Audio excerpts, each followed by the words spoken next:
it's time. Breaking down the stories, every view will unwind. From left to right, we'll see the light. It's balance, we're chasing, no fighters fight. Good is still beats, talking it straight. Let's hear both sides, let's communicate. Politics and reason, let's find the truth. Good is still beats here to bridge it for you.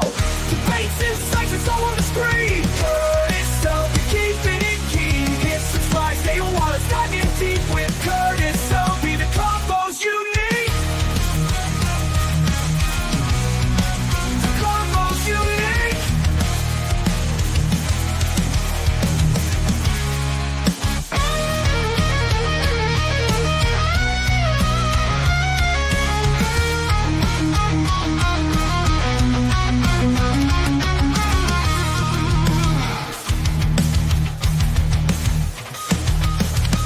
Days out with the cheerful whistle and guitar riff.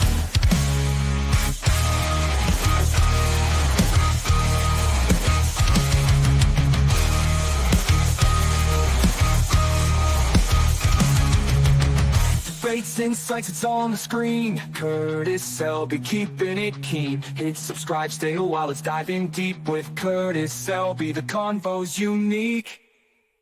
Curtis Selby, talking it straight. Let's hear both sides, let's communicate. Politics and reason, let's find the truth. Curtis Selby's here to bridge it for you. Debates, insights, it's all on the screen. Curtis Selby, keeping it keen. Hit subscribe, stay a while, let's dive in deep with Curtis Selby. The combos you need. The combos you need. The combos you need.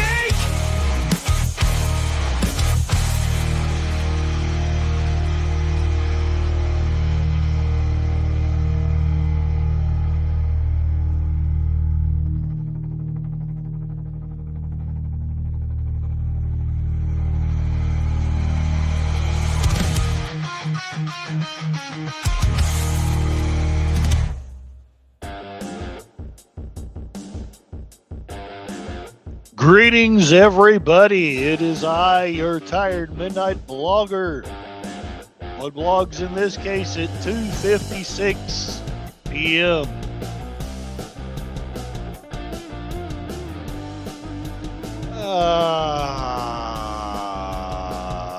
Okay, let's dive into this. We are talking about the Articles of Confederation, the constitutional prequel.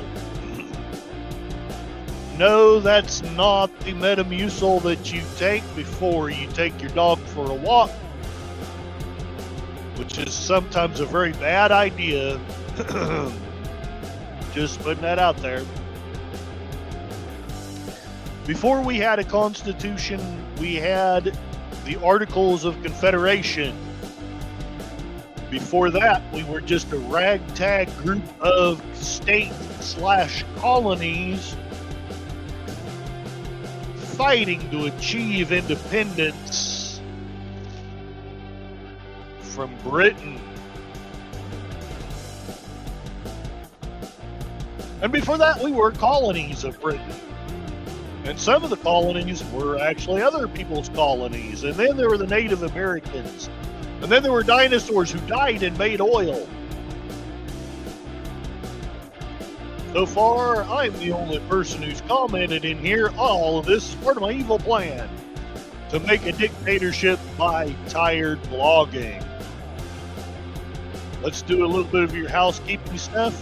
You know, like everybody else, I would truly love it if you'd like, share, subscribe, all that stuff. But if you're new to the channel, obviously, I've got to earn your desire to even listen to it. Essentially, if you're at all interested in history, if you're interested in government, if you're interested in politics, although I don't talk much about politics anymore, YouTube was kind of smacked my hands enough about that finally I'm just like, okay. So let's talk about the foundation. I do have a goal. I'm a goal kind of person. You wouldn't think so to look at my house, but I'm a goal kind of person.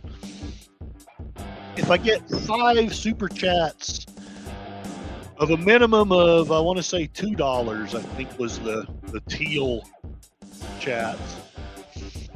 I will sing the national anthem. Oh, it's $5. My bad. I'm sorry about that. I kind of thought it was $2. I may change that. I have a poll up. Do we need another constitutional convention? I'm going to stop the music because it was fun and now it's not. Do we need another constitutional convention? As the old Constitution, as some have hinted, and some have even blatantly said, is it outdated? Does it not work anymore? Do people like the Netherlands have a better constitution than we do? I have my own thoughts about it, but we need dialogue. We need to be talking about these things. So I've set up a poll.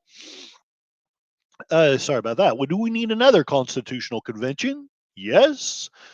No. Why bother? We are a dictatorship, and government by tired blogging is best. I hornswoggled away. Usually can't vote in your own polls, but I have a second channel, so I used it to vote for government by tired blogging is best. So if you think that your tired blogger would make the best replacement to our Constitution, I want you to smash that poll button, smash that like button, and if you're a fairly decent looking woman, maybe send me photos. Oh, but what we're really talking about here is the Articles of Confederation. We talked just a tiny little bit about what was going on, about how essentially states didn't know how was commerce supposed to be moderated. People talk about taxes, but I don't really think that was as much of a thing as people let on. We were not very keen on taxes, but in our modernist ideologies, we like to make sure that they were very upset about taxes. Well, and it was a thing. Don't get me wrong, but it was just as strongly opposed because of taxation as anything else. We forget about that. The main thing that I have always felt made the Articles of Confederation a weak need thing was a lot of our soldiers were not getting paid. One of the things Washington had to do before that final battle at Yorktown was he had to get those soldiers paid, or why in the world would they ever fight? There'd be no point to it. You're not really, I'm sorry, you're not really free if you're doing a job and you're not being paid for it. People don't understand that that's one of the cornerstones of this society too. You get you do the job. It's like Malcolm Reynolds said on Firefly. First I do the job and then I get paid. It's foundation of our nation. Some kind soul has come in here. Sadly, they don't think that government by tired blogging is the best, but you're still welcome here. I do like your answer, but I'm not here to tell you how to think. Your answer is a solid, unequivocal no. We don't need another constitutional convention. And you know what? I I salute you. I'm raising my coffee cup. You can't see it because my camera is like all wonky, and I'm an ugly guy anyway. The avatar is better looking to look at than I am. Hey, we've got a counting sheep saying ahoy. Welcome, welcome. Here to listen to a tired blogger blather about the prequel to the Constitution. Now, just like The Hobbit, it was probably a little too long and way over budget. And we had to throw in female elves into the government just to pacify the corporations.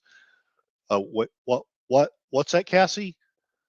That last part may not be factually true, but let's look here into these Articles of Confederation. I'll do a very quick recap of some of the things that we talked about in the last stream. Well, that's not it though. Let me see here. Counting Sheep is saying Constitution. No, I assign all my points to luck. I think I've played that character before. I tried to play him again as an NPC, but then that game came to a shrieking halt.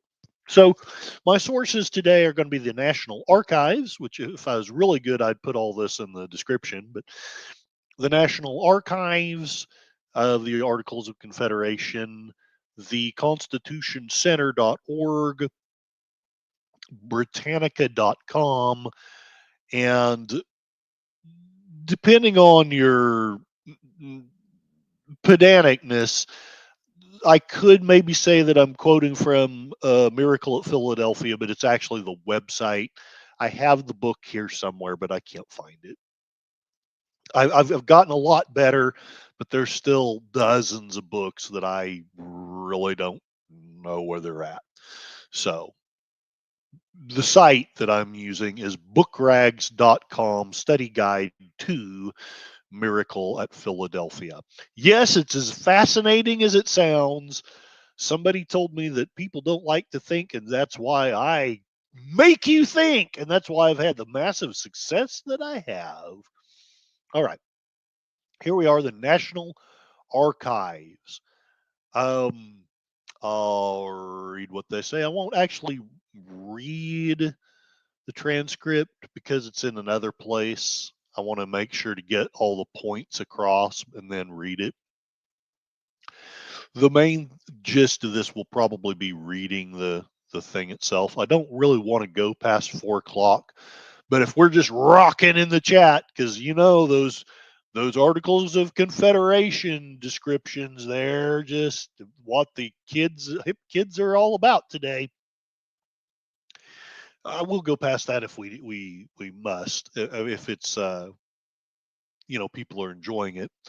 And of course, if we get those super chats, let me know, Accounting Sheep. You're one of the people who's most likely to actually give a super chat.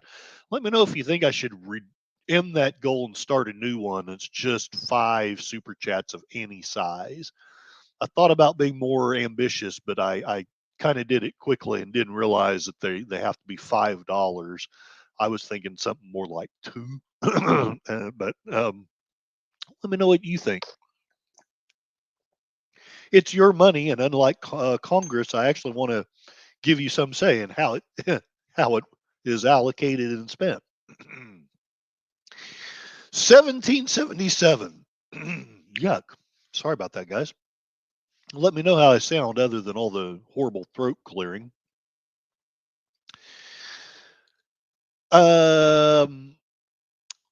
The Articles of Confederation were adopted by the Continental Congress on November 15 of 1777, which means we went from July to November. Not many people seem to bring this up, but we basically went through several months there with no real central actual government. We had the Declaration of Independence, and it was cool and it was uniting, and it gave us the principles whereby we wanted to build the country, and the lists of things that basically, these are the things that are right out. These are the things that define tyranny to us, and therefore we want to not do these things. But we didn't actually have anything. We had a Continental Congress who, frankly, half the time was just ignored, even when they were doing anything effective. They got constant letters. If you watch the movie 1776, it's actually quite poignant. There's a messenger coming from Washington all the time, basically saying, "Yeah, we're hurting. We have no shoes. We have no food. Somehow I have to inspire these men to actually fight when I can't even feed them." It was a big, horrible thing.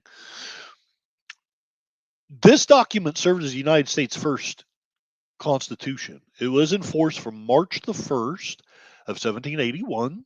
So even though it was adopted, it really wasn't in force for several years even after that. until 1789, when the present day Constitution, which is so bad and was a construct of dead white slave owning pieces of crap.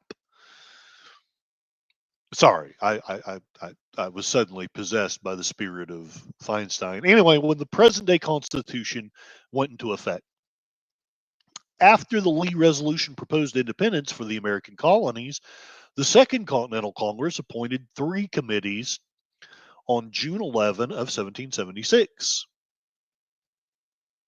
So we don't even have the declaration yet. We have the proposal for it, and then we have these committees. One of the committees was tasked with determining what form the Confederation of the colonies should take. This committee was composed of 1 representative from each colony. John Dickinson, not the poet, he didn't go into gender affirming care and become Emily Dickinson. A delegate from Delaware was the principal writer.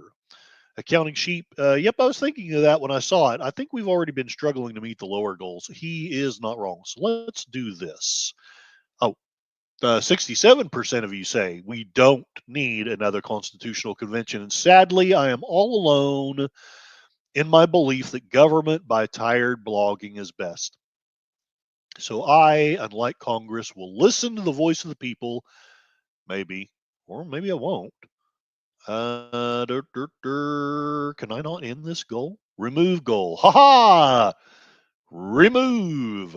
And we will start a new one.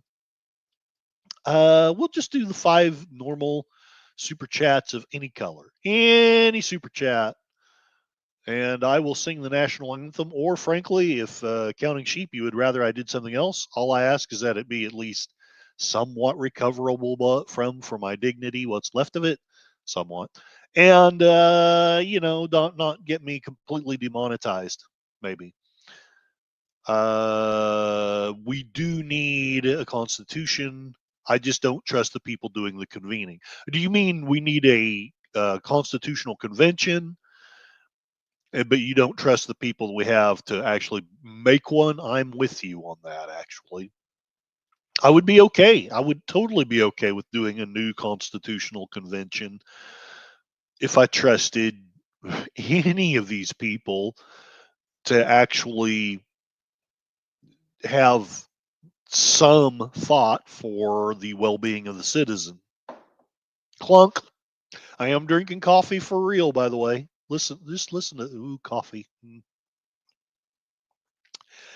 Because I'm unemployed, it is the cheap stuff. But you know what? It still gets the blood going.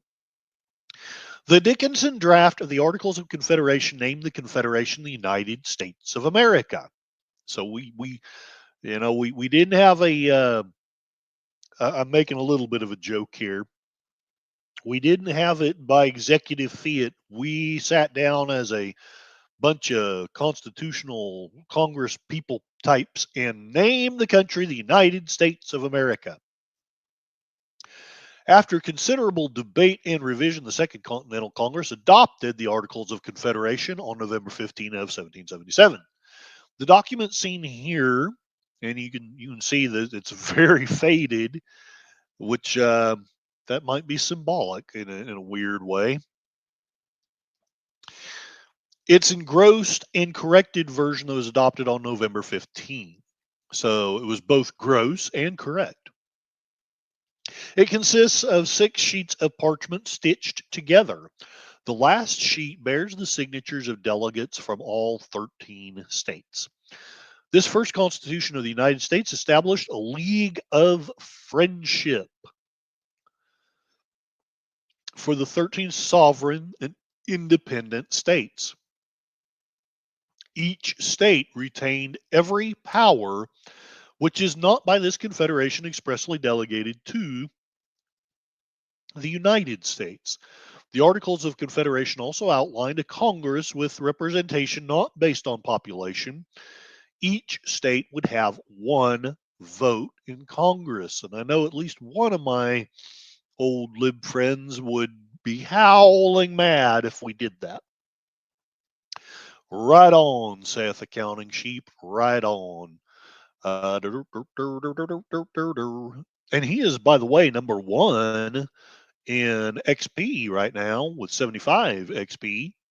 And I myself, the Oki Wanderer, have 25. I hope I don't stay number two for very long.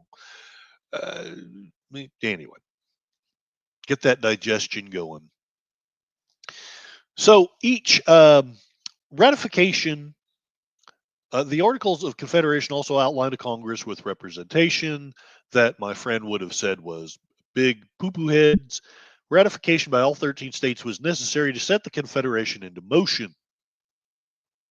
Uh, uh, this will come about later, but they realized that this was not a great idea, even though it made sense in a certain way at the time. Let's be united, but because they realized they might not get every state to ratify the new Constitution, I want to say they made a stipulation where it would come into effect after 9 states, if I remember right, had ratified it. So some of the states would not could just be on their own, I suppose, and the other 9 to however many would be under the Constitution.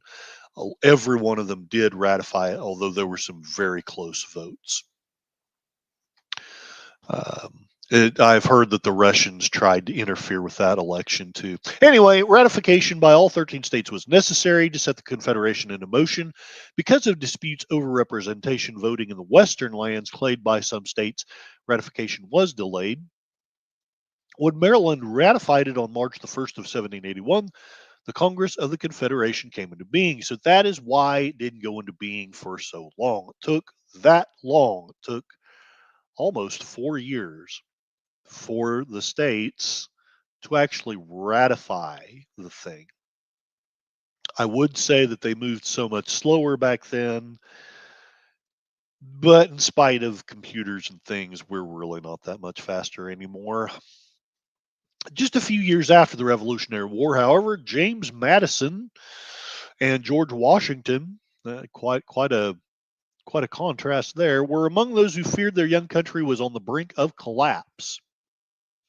I wonder what they'd think today. With the states retaining considerable power, the central government had insufficient power to regulate commerce. It could not tax and was generally impotent. Ooh, I don't like that word. In setting commercial policy. Nor, and I think this is the really important thing here, nor could it effectively support a war effort. Congress was attempting to function with a depleted treasury, and paper money was flooding the country, creating extraordinary inflation. And, we learned our lesson, by gosh. The states were on the brink of economic disaster. The central government had little power to settle quarrels between states. Disputes over territory, war pensions, taxation, and trade threatened to tear the country apart. In May of 1787, the Constitutional Convention assembled in Philadelphia to revise the Articles of Confederation. They shuttered the windows of the State House of Independence Hall and swore secrecy so they could speak freely. I want to make a comment here, but I won't. But I will reference back to I don't trust any of our people. Like, I don't know that I trust anybody enough to say that we should lock them up in a building, swear them to secrecy so all of them can speak freely. I just, by mid June, the delegates had decided to completely redesign the government. After 3 hot summer months of highly charged debate and no strippers, the new Constitution was signed, which remains in effect today, at least nominally. All right. Let's see. Let's see. Nothing's changed. Okay. That's fine. Let's go to the second sauce. Second sauce. Second source. Second sauce. Articles. Articles. Articles. Articles. Articles. Here we are, the National Constitution Center, the Articles of Confederation. So when the convention met, we had already had a framework, as we just described. The Articles of Confederation were the framework of the national government. The convention was a response to the weaknesses of this form of government, adopted by the Continental Congress on November 15 of 1777, but ratified by the states through an arduous 4-year process in 1781. The Articles of Confederation created a weak national government, a league of friendship that largely preserved state power and independence. I feel the need to just reference back to the overprinting of money, the extreme inflation. There was a term that was used for almost 100 years afterward called "not worth a continental." That's what they meant. Our American dollar. Oliver Anthony his song would have been just as accurate in that one line anyway as it is now. Your dollar ain't crap. The Articles created a national government centered on the legislative branch, which was comprised of a single house. So, ironically, you had more power, arguably, confined in fewer hands with fewer checks and balances.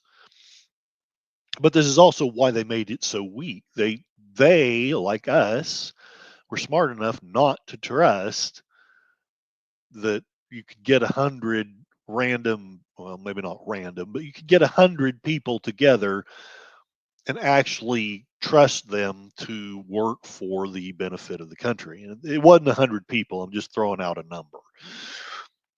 The Articles created a national government centered on the legislative branch, not Blanche. Blanche Devereaux from Golden Girls, she was the government.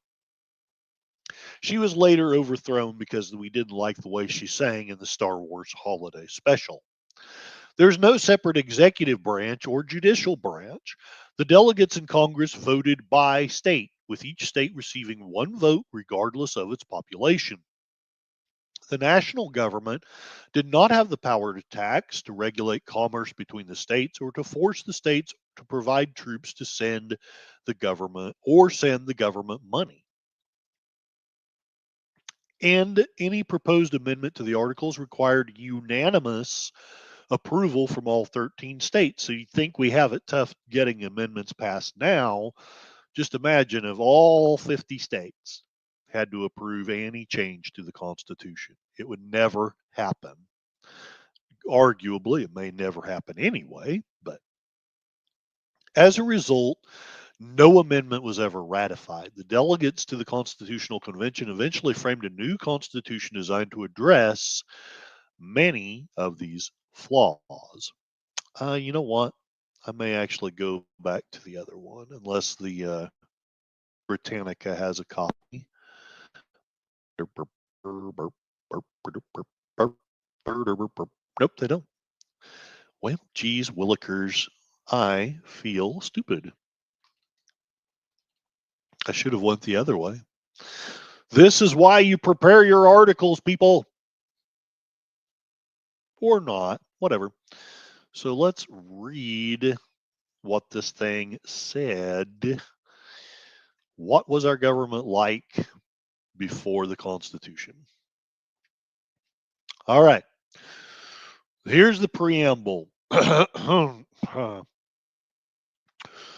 To all to whom these presents shall come.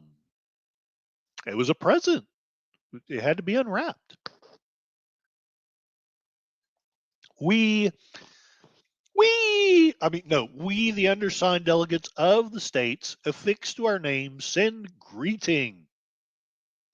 It was not clumsily written at all. This just trips off the tongue. It was beautiful. It was elegant. Why did we ever change this thing? Whereas the delegates of the United States of America in Congress assembled, did on the 15th day of November in the year of our Lord 1777, and in the second year of the independence of America, agree to certain articles of confederation and perpetual union between the states of New Hampshire, Massachusetts Bay, Rhode Island, and Providence Plantations. It's so weird how things have changed. Connecticut, New York, New Jersey, Pennsylvania, Delaware, Maryland, Virginia, North Carolina, South Carolina, and Georgia. In the words following Articles of Confederation and Perpetual Union between the states of New Hampshire, Massachusetts Bay, etc., etc. I won't read all of them. Article 1. This is the one thing that stuck. The style of this confederacy shall be the United States of America. My overpaid assistant Cassie tells me that I am wrong, but I have read that Donald Trump had renamed the Gulf of America, or had renamed the Gulf of Mexico the Gulf of America. See, you have to have a constitutional convention to do that. That's why the liberals are all upset. Article 2. Each state retains its sovereignty, freedom, and independence, and every power, jurisdiction, and right which is not by this confederation expressly delegated to the United States in Congress assembled. Article 3. The said states hereby severally enter into a firm league of friendship with each other, except for California. They're right out. I'm just teasing. For their common defense, the security of all their liberties, and their mutual and general welfare, binding themselves to assist each other against all force offered to or tax made upon them or any of them on account of religion, sovereignty, trade, or any other pretense whatever. It's interesting to me that they felt like they had to spell that out. Not only can you not attack us, you can't attack us because of religion. You can't attack us because you're another country. You can't attack us because you don't like our trade tariff things. You can't attack us for any reason. Just don't do it. Don't do it. Article 4. The better to secure and perpetuate mutual friendship and intercourse among the people of the different states in this union, the free inhabitants of each of these states, paupers, vagabonds, and fugitives from justice excepted. Yeah, it isn't just we the people, it was specifically the people who have the money, shall be entitled to all privileges and immunities of free citizens in the several states. So you think that this Constitution was just a big thing by the rich to support the rich? The Articles of Confederation, they were seriously more about the rich supporting the rich than the Constitution was. For all of its flaws, it opened things up for those of us who were, quote, paupers and vagabonds. Maybe not fugitives from justice, but yeah, that's arguable, I guess, in these times. The people of each state shall have free ingress and regress to and from any other state, and shall enjoy therein all the privileges of trade and commerce, subject to the same duties, impositions, and restrictions as the inhabitants thereof, respectively, provided that such restrictions shall not extend so far as to prevent the removal of property imported into any state, to any other state, of which the owner is an inhabitant. So the state can't say, yeah, I know you earned some money here, but you can't take it away. You can't take it out of the state. Provided also that no imposition, duties, or restrictions shall be laid by any state on the property of the United States or either of them. So when California says, hey, we're taxing your business, even though it's in Oklahoma, and that may not have been a true thing. I haven't looked it up, but I'm just using it as a possibly bad example. At least from the Articles of Confederation perspective, that was right out. You only tax your state or goods coming into your state. You don't tax anyone else. If any person guilty of or charged with treason, felony, or other high misdemeanor in any state, which includes what political party you are. Oh, no, that's not written there. Thank you, Cassie, for pointing that out. They shall flee from justice and be found in any of the United States. He shall, upon demand of the governor or executive power of the state from which he fled, be delivered up and removed to the state having jurisdiction of his offense. And I think that's still pretty much the practice. If somebody is charged with a crime in Oklahoma and they're arrested in, I'll quit picking on California. They're arrested in Georgia. I believe that is still the protocol. The governor asks that other governor, "Hey, can we have that guy?" And that other governor either decides if he can go or if he's just going to stay there in Georgia and serve his time for that crime. Full faith and credit shall be given in each of these states to the records, acts, and judicial proceedings of the courts and magistrates of every other state. And again, this I think was actually expressly put into the Constitution, and this is where we kind of have opened a can of worms for good or ill. You may like it, you may not, but essentially, this state's judge makes a decision. No, that applies to all the other judges. That, for a long time, mainly just meant things like driver's licenses or things like that. But nowadays, we seem to have gone back to this original Articles of Confederation idea. If a judge in one part of the country makes a declaration, evidently that applies now to all. Comments are welcome. You may like that. You may not like that. You may like it because of a certain ideology, or you may just simply like it on principle. Let me know. Article 5. For the more convenient management of the general interests of the United States, delegates shall be annually appointed in such manner as the legislature of each state shall direct. So it might just be an appointment by the legislature, or the legislature may say, "Hey, governor, you pick the person," or the legislature may say, "Hey, let's do this big spiffy election across the state." But essentially, the legislature would be the one deciding how their delegates were going to be selected. They were to meet in Congress on the first Monday in November. So you notice that still is very close to the time when the president is elected, and other elections often happen as the first Tuesday, if I remember right, in November. In every year, so we don't have this 2-year stuff. Every year, somebody has got to make a decision who these people are going to be. With a power reserved to each state to recall its delegates, or any of them, at any time within the year, and to send others in their stead for the remainder of the year. That had to be hard back then. Transportation wasn't what it is today, and the country wasn't nearly as big. But still, that had to be a really tough thing. No state shall be represented in Congress by less than 2. So they did at least put some guidelines. Virginia couldn't just flood 100 delegates in there and, or just send one person to say, yeah, whatever he says goes.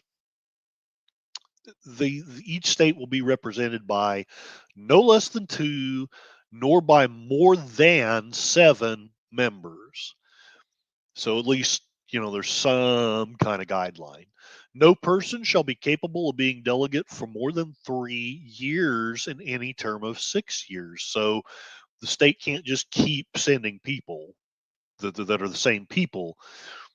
They can send them for 3 years, and then they have to wait another 3 years to send them again. So they had a kind of a form of term limit, sort of.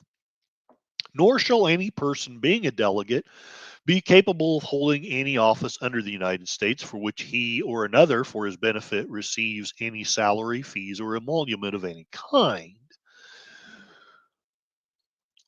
So there's a fun can of worms when we have stuff like, and both sides do this, but I'll try to pretend like I'm centrist here. When Trump appoints one of his relatives to a position, they would say, well, no, actually, because they didn't have an exec. I mean, they had an executive, but it wasn't the same thing. Nancy Pelosi. No, let's stay with the Republicans. Let's try to be centrist here. Rand Paul. Let's say this is totally fictional. I think. You'll let me know if it turns out to be real. But if he's got a second cousin that he wants to put into some kind of spiffy high office, the, this would say that they can't do that while he's in the legislature.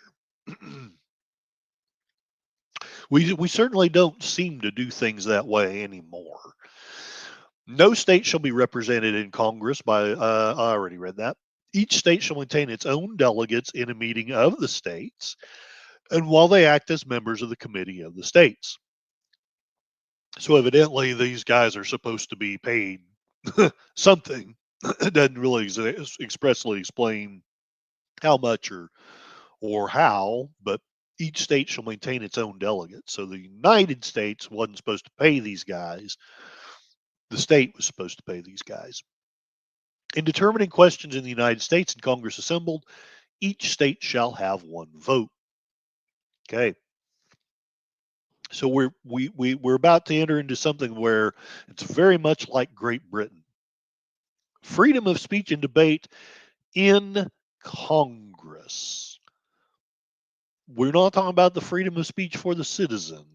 We're talking about freedom of speech in Congress itself. So just think about that. It shall not be impeached or questioned in any court or place out of Congress, and the members of Congress shall be protected in their persons from arrests and imprisonments during the time of their going to and from and attendance on Congress, except for treason, felony, or breach of the peace. I'm really tempted to make some comments there, but I don't want to get crossing the line of trying to do your own thinking for you. Think about times in both parties that people have been arrested for different reasons. At least according to this, a congressman has got some limited protections, except for treason, felony, or breach of peace. They're not supposed to be arrested. Again, this was this form of government. We'll see if it's changed or not. Anyway, Article 6. No state, without the consent of the United States in Congress assembled, shall send any embassy to or receive any embassy from, or enter into any conference, agreement, alliance, or treaty with any king, prince, or state, nor shall any person holding any office of profit or trust under the United States, or any of them, except of any present emolument, office, or title of any kind whatever, from any king, prince, or foreign state. Nor shall the United States and Congress assembled, or any of them, grant any title of nobility. This was probably the biggest difference that we set up from Great Britain. You're not to be a noble. You're not supposed to just inherit a title.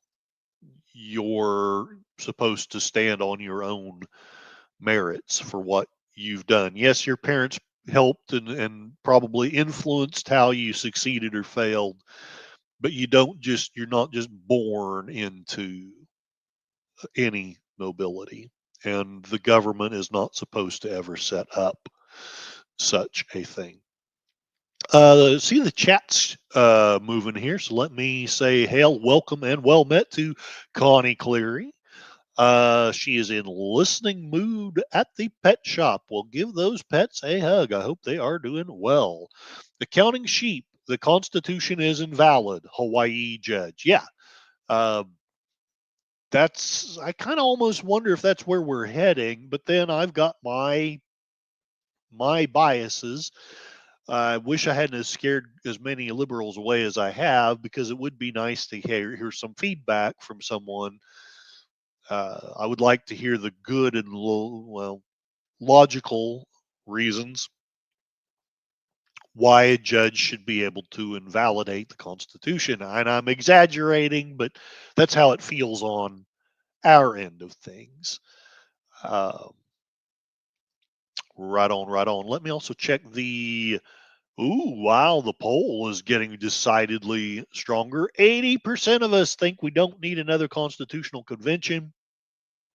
And still, only one person thinks we need a government by tired blogging. Dang, I would have thought I would have gotten more votes than that. And also, we do have a 5 super chat goal. If we get 5 super chats of any size, I will sing the national anthem, which might be why you're not getting any super chats, because maybe nobody wants that. Let me know in the chat if there's something else that I could bribe you guys with. So, Article 6.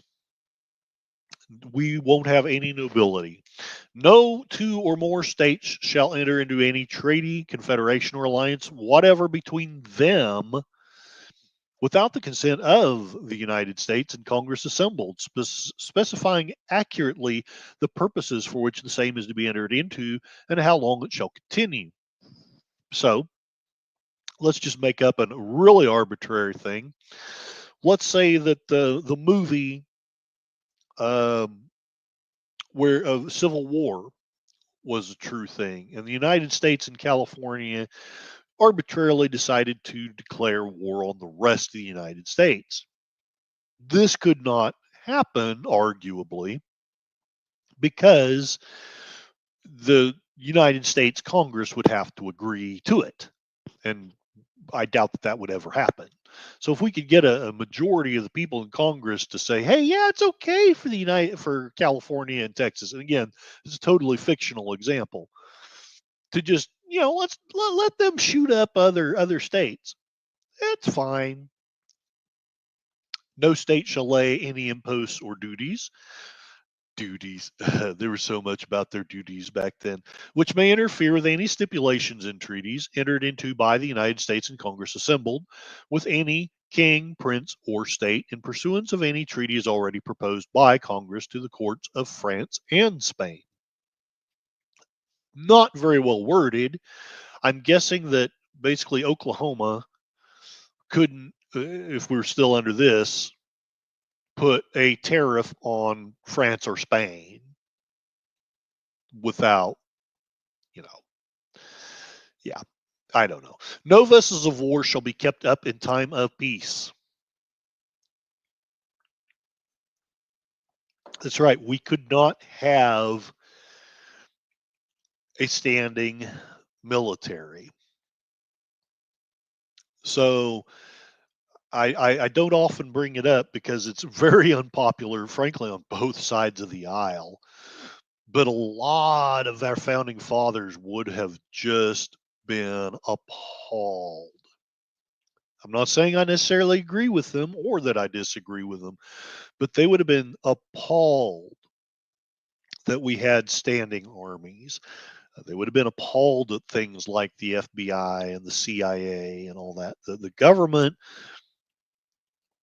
was not supposed to be set up for war at all times. It was a principle. It was one of the things in the Declaration of Independence that they had against Britain. Only a tyrant, they felt, would be capable of war at all times.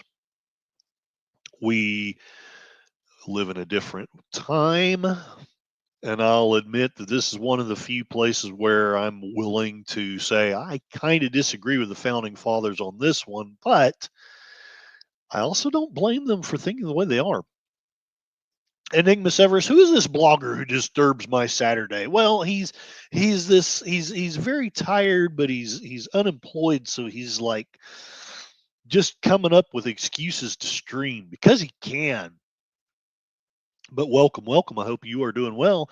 And let me know what you think about all this. Were the Articles of Confederation awesome, or were they stupid, or what do you I think I know what you think about our Constitution, but you know what? Please let me know. Because just because I think I know something doesn't mean I do.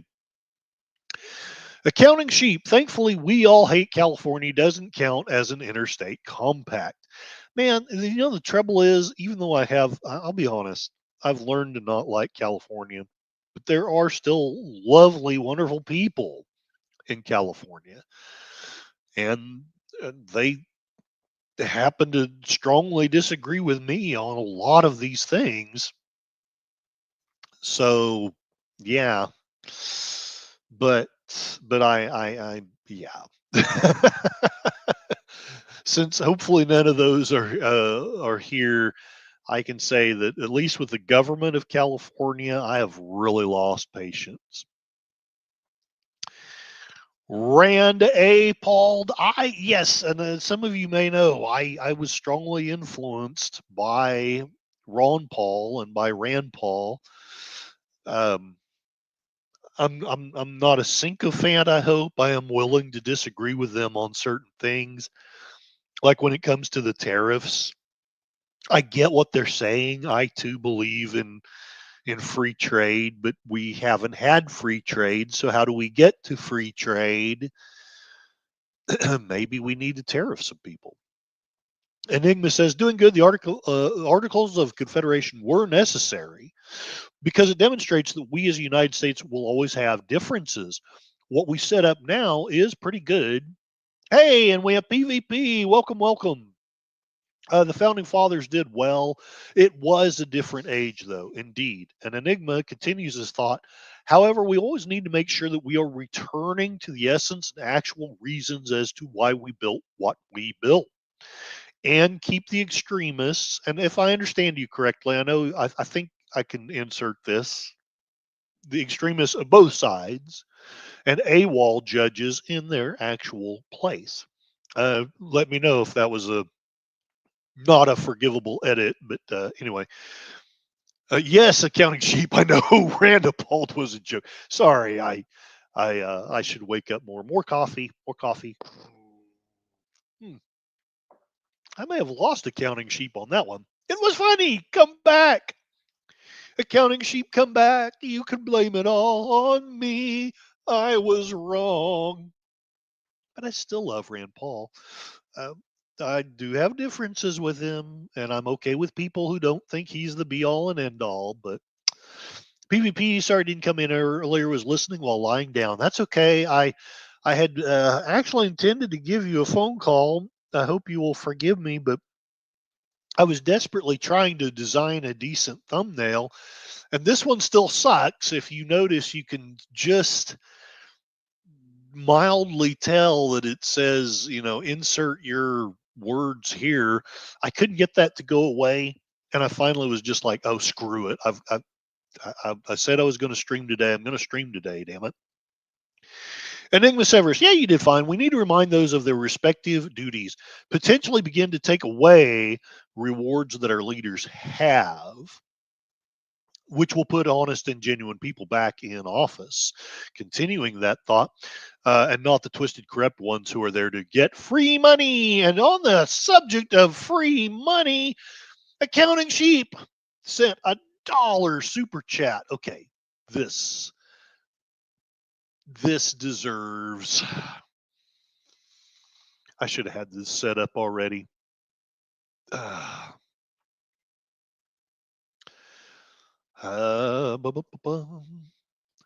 Boy, it's a good thing I don't have the share up on this one. What have I been looking at YouTube for that stuff to be the stuff that popped up? All right. Here we go.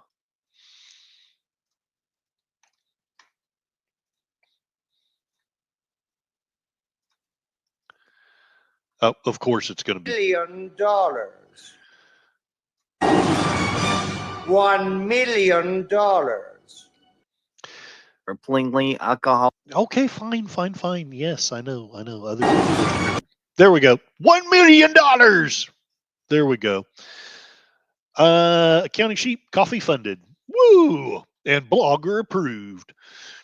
PvP says, we used to have free trade with the U.S. The liberals destroyed that. Carney will never negotiate a deal with Trump, as Carney knows he has nothing. Yeah, I'm not saying I'm 100% on Trump's side in this situation, but I hope you'll forgive me, but I'm more on Trump's side than I am on Carney's side.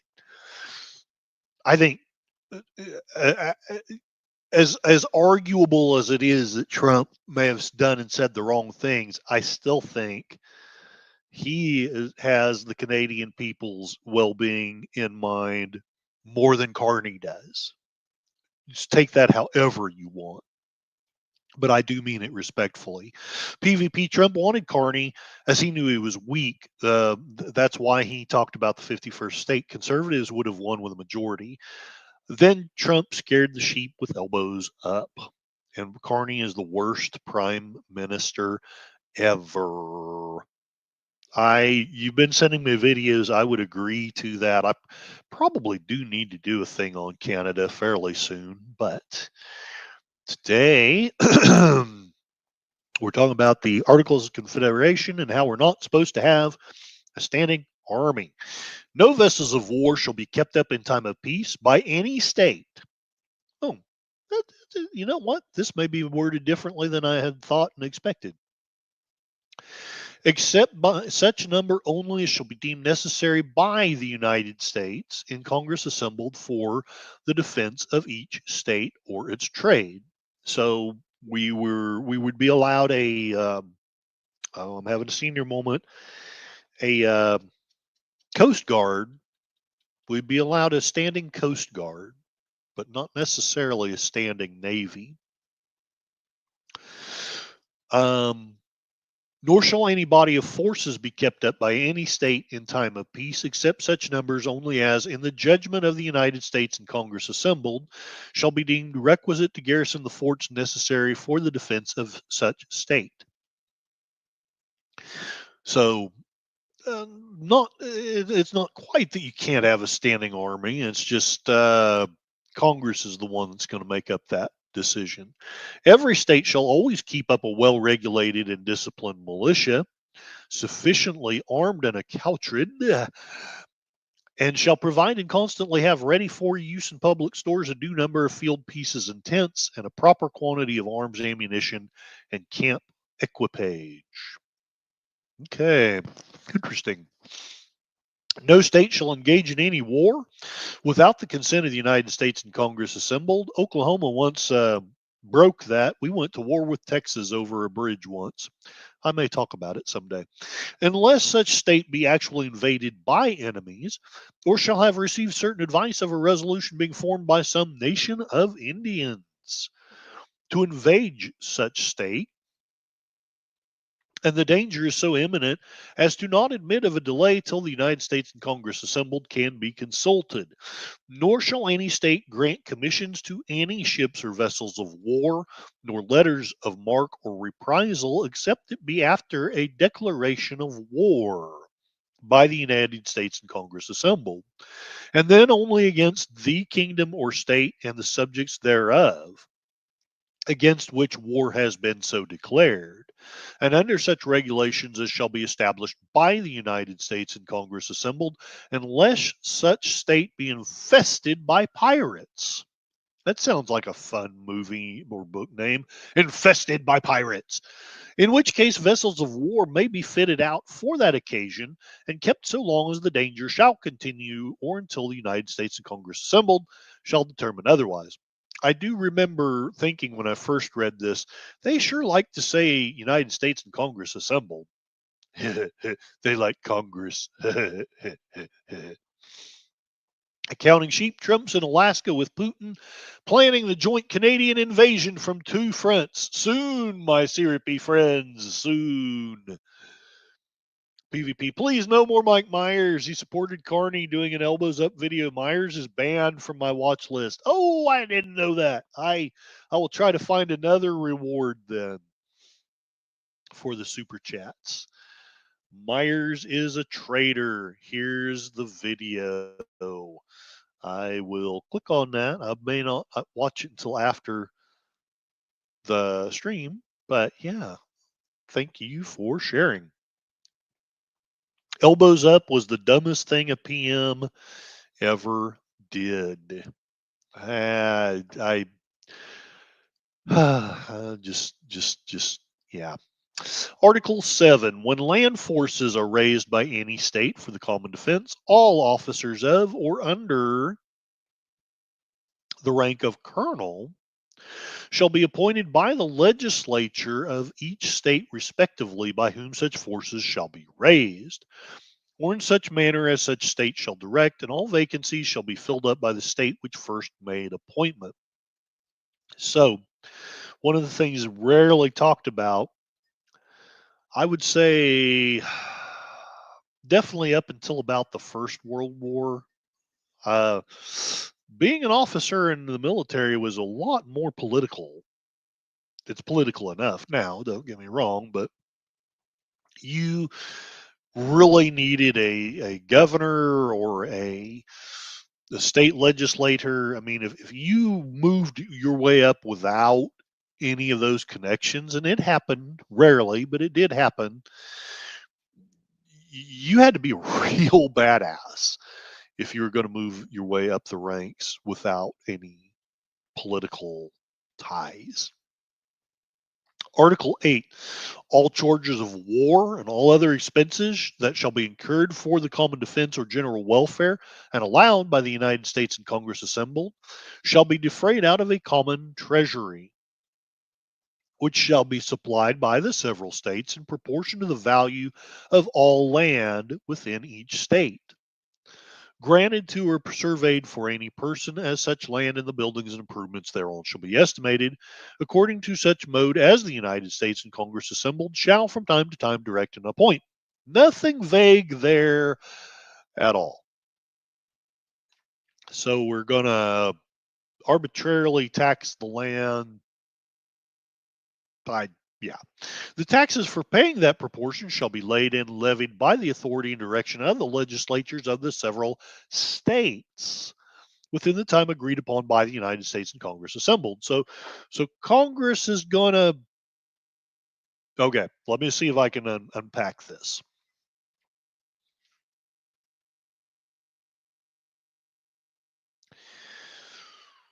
So if we've got a war and the United States is paying for this war, then the United States will have this treasury supplied by the states from basically a land tax. The Congress shall decide when this will be done and what persons shall be doing the estimation, but it will be the states and the legislatures who will agree to send that money. I don't see any problem here. No, yeah, this would work like this would work like grease on a pig. Wow. Okay. PvP, if I ever do want to do a stream about Canada, give me a few weeks. Carney has screwed up so much in his early days. It is mind boggling. You know, we need to set something up. Maybe shoot me a Facebook message and we'll see what we can figure out on a good time. And I need to let Mikey know that I'm free Wednesday. So I've been such a lug today. Enigma Everest PvP. I think the big problem that Canada has right now is that the PM is mad that Trump is not a rollover president. Canada does not get to do what it wants anymore. Let's see how PvP responds to that. A BC judge said recently Aboriginal land rights supersede private owned property. Carney had no comment. Enigma Severus, none of us as humans ever leave the middle school mentality. We all look to take advantage of what we can take advantage of. Gossip, betrayal, and other things determine decisions and friends. All righty. Let's get back to these articles. Don't worry, guys. I'm about 2/3 of the way through these articles. The suffering is almost over. Article 9, the United States in Congress assembled shall have the sole and exclusive right and power of determining on peace and war, except in the cases mentioned in the 6th article of sending and receiving ambassadors, entering into treaties and alliances, providing that no treaty of commerce shall be made whereby the legislative power of the respective states shall be restrained from imposing such imposts and duties on foreigners as their own people are subjected to. Let me finish reading that and I'll see if I can unpack that. Or from prohibiting the exportation or importation of any species of good or commodities whatsoever. So, under this, we could never have had a war on drugs. It would have been up to each individual state. But I'll get back to that. Of establishing rules for deciding in all cases what captures on land or in water shall be legal, and in what manner prizes taken by land or naval forces in the service of the United States shall be divided or appropriated. Of granting letters of marque and reprisal in times of peace, appointing courts for the trial of piracies and felonies committed on the high seas, and establishing courts for receiving and determining finally appeals in all cases of captures, provided that no member of Congress shall be appointed a judge of any of the said courts. Okay, that's a lot to unpack. So Congress, in these articles, we're not talking about current time, has the sole and exclusive right on declaring war, except in those cases like basically when you have to defend yourself. You have the right to defend yourself. That's established in Article 6. They're the only ones that can send and receive ambassadors. Congress is the only one that can make treaties and alliances. But no treaty of commerce can be made whereby the states shall be restrained from imposing imposts and duties on foreigners as their own people are subjected to. So, looking at what Trump is doing, whether you agree with him or not, well, first there wouldn't be a Trump. Not under these. That he at best he might be the president of the Congress, but he couldn't decide to make a tariff. But Congress can make a tariff, or it can tell states, hey, you can't make a tariff, but Congress can't say that if the state is reciprocating. If I'm understanding this correctly, let me know in the chat. The states have the right to reciprocate a tariff, and Congress can't stop that. Congress can't say, I know it sucks that Britain has a 20% tax on your sugar or whatever, but you can't lay a tariff back on them. This would say hell to the no. The state has every right to reciprocate a tariff. I think that's interesting. Whether that is good, bad, I'm not saying that. I just think it's interesting to see. I'd forgotten. There's a lot that I'd forgotten about this. I'd forgotten that this was in here. They also can't prohibit states from exporting or importing any species of goods or commodities whatsoever. So under this, there would be no federal war on drugs. And again, whether you agree with it or not isn't the point. A state could have a war on drugs. New York could decide, no, we're not letting marijuana in here, and Oklahoma could say, heck yeah, let's have all we can. But the federal government had at this time no right to make a decision like that. The government has the right, the federal government has the right of establishing rules for what captures on land and water shall be legal. There was a lot of arbitrariness. There was a lot of piracy, or you might attack a ship and claim that you had gotten a pirate, and it might not have been. It might have just been some poor dummy who was trying to sell rum or whatever. The government was the one that would decide what the rules were for that. They would write the letters of marque, which was another thing. Kings loved to grant these little letters. What was his name?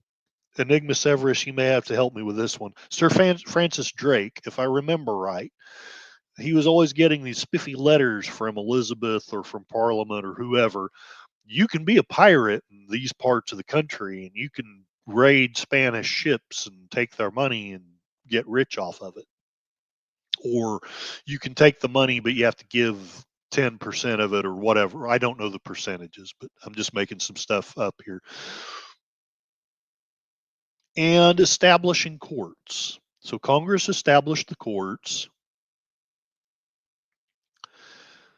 They were the ones who determined appeals in cases of capture. So if you weren't a pirate and you were like, hey, I'm not really a pirate. Hey, come on, guys. Congress could make that decision. But no member of Congress could be appointed of a judge. So if the Congress said, hey, we're going to have a court rule on this, no member of Congress could actually be that judge. Confusing as heck to me. Let's see what you guys are saying in the chat. Ooh, the chat's rocking. We got Jeff B. Hail and well met. And we've got Lizzie Armstrong. She's out there in Australia. Yeah, and I did start late. I'm so sorry. I'm not going to make excuses, but I started later than I said that I would. So my bad. Maybe that's good. Maybe it gave Lizzie some more time to wake up with that good Australian coffee. PvP, I knew this would happen, but I love the spirit and the spirit of debate. PvP, Enigma, I disagree. Carney does not give a crap about Trump. Canada has never got what it wants. Our leaders have generally realized the U.S. has more power, and we've negotiated accordingly. It is interesting, the difference in perspective between the way Americans see the relationship and the way Canadians see the relationship. PvP also says PM conservative Brian Mulroney negotiated with Reagan to do the first free trade agreement in the 80s. It included a three-way deal with Mexico. He said three-way. Sorry. Enigma, PvP, your opinion. Canada voted for who they have now. Let's see if this gets too spirited or not, but hopefully it is good. It is always indeed good to see Lizzie Armstrong. Sorry I'm late. Actually, I'm the one that started late. PvP, that trade agreement worked for decades until the liberals effed it up. Enigma Severus PvP, and the majority there chose that. I mean, I know things are hard, but you could move if you desired to. Oh boy, this may get. I hope the two of you have strong spirits right now. Lizzie is drinking that coffee with that local honey. PvP, no, some Canadians voted for the corrupt government. Many millions of us voted conservative, and that is true. PvP, so if your government went commie, where would you move to? Good question. Frankly, the United States is about it right now. And I'm not saying that to rub it in, and I'm not saying that to just cavalierly say, well, PvP, you could always come to the United States. Because I know it's always easier to say stuff like that than to actually do, make the change of uprooting your whole life and things. But yeah, I mean, as far as I can see, I don't know. Lizzie, let me know. What do you think of Australia? Um, Thanks, Enigma. Always nice to see you. PvP is old with a job here. I can't move it. Yeah, it would be painfully difficult. PvP is saying, Enigma, you are bordering on being offensive. So I think I will let the debate. I mean, I'm not going to stop it, but because I don't like, you know, censoring, but I may stop commenting on the debate going on in there. I don't want either of you upset. Um, and at least what I mean by that is you have the right to say what you want to say, feel what you want to feel, but I don't want to fan the flames, even though I know that would make for great television. But there it is. All right. And for more super chats, and I will sing, well, either the national anthem or really whatever the heck you guys would like me to sing that isn't like completely ridiculous. Like Fish Heads is right out. But I would be willing to sing like a Weird Al song or something. The United States in Congress assembled shall not allow Curtis to sing Weird Al. Oh, no, I'm sorry, I misread that. Shall also be the last resort on appeal in all disputes and differences now subsisting, or that hereafter may arise between two or more states concerning boundary, jurisdiction, or any other cause whatever, which authority shall always be exercised in the manner following. So, interesting. Whenever the legislative or executive authority, so they really didn't have much of an executive authority, but they're mentioning one. So I wonder if they realized they might have to make one at some point. Anyway, side note. Whenever the legislative or executive authority or lawful agent of any state in controversy with another, I guess they're talking about the governors of the state because they did have executives, shall present a petition to Congress stating the matter in question and praying for a hearing. Notice thereof shall be given by order of Congress to the legislative or executive authority of the other state in controversy, and a day assigned for the appearance of the parties by their lawful agents, who shall then be directed to appoint by joint consent commissioners or judges to constitute a court of hearing and determining the matter in question. If they cannot agree, Congress shall name 3 persons out of each of the United States. And from the list of such persons, each party shall alternately strike out one, the petitioners beginning, until the number shall be reduced to 13. So they've got a hand in the determination even there, but they don't actually choose. And from that number, not less than 7 nor more than 9 names, as Congress shall direct,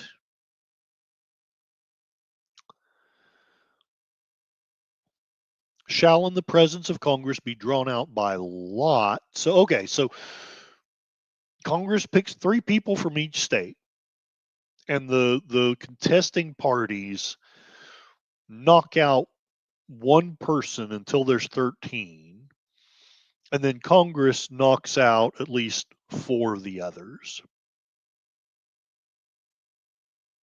Okay.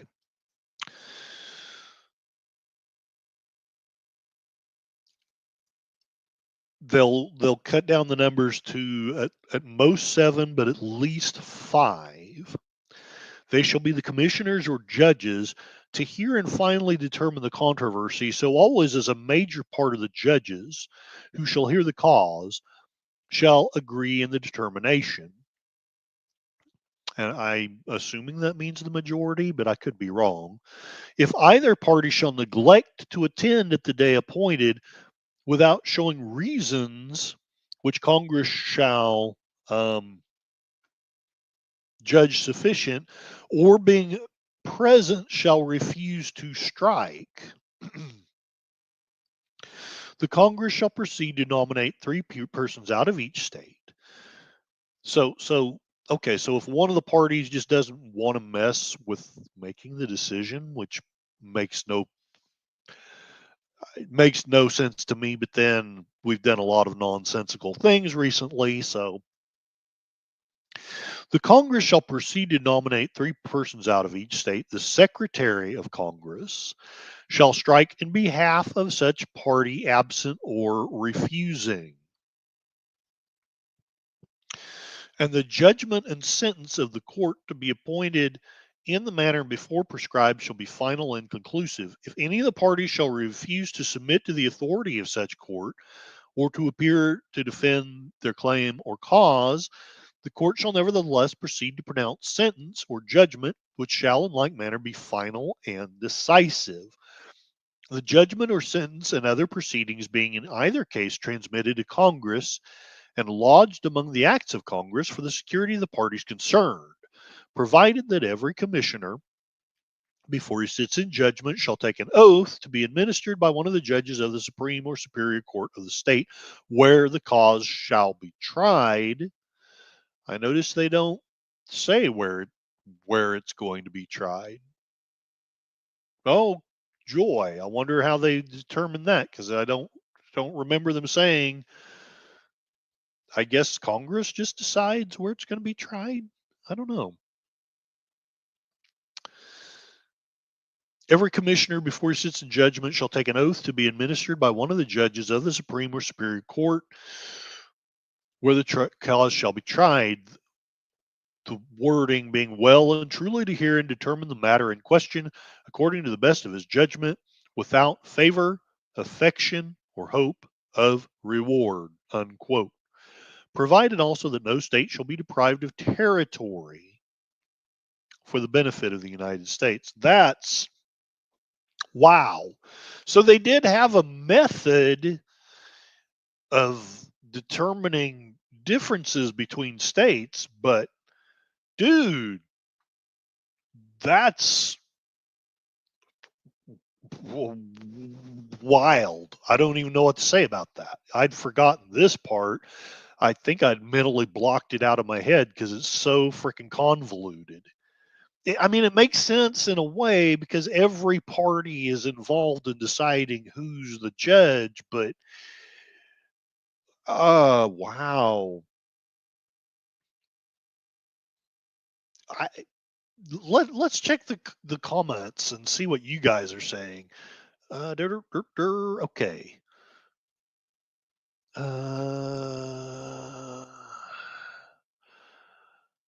These work out now. Okay. Well, I'm not meaning to ignore, but I'm gonna back off of commenting on certain comments. Right on, right on. Lizzie is saying, though my house shook for 2 minutes yesterday morning, 4.9 on the Richter, 10-kilometer deep earthquake, 150 kilometers southwest of here at Kilkevin, Queensland. So a pole home shakes like a boat under seismic events. Wow. 9:40 a.m., 9:49 a.m. yesterday.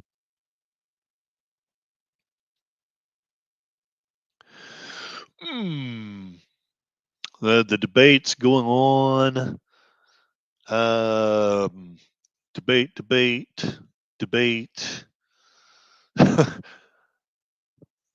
Going to okay. I'm gonna let those statements just be where they're at. I don't want to fan the flames. Lizzie Armstrong, you are all welcome to come down to the island here to check out our red soils, blue seas, and wild animals. We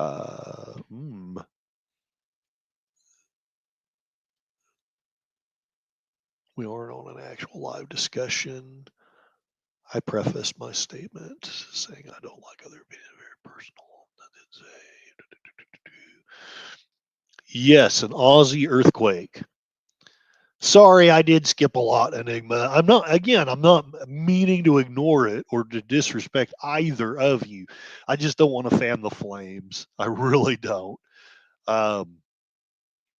Again, I know it would make for great television. Hey, give me the super chats and I'll read those statements. Whatever. Lucky Connie, all we're online on YouTube. I got a fright, right?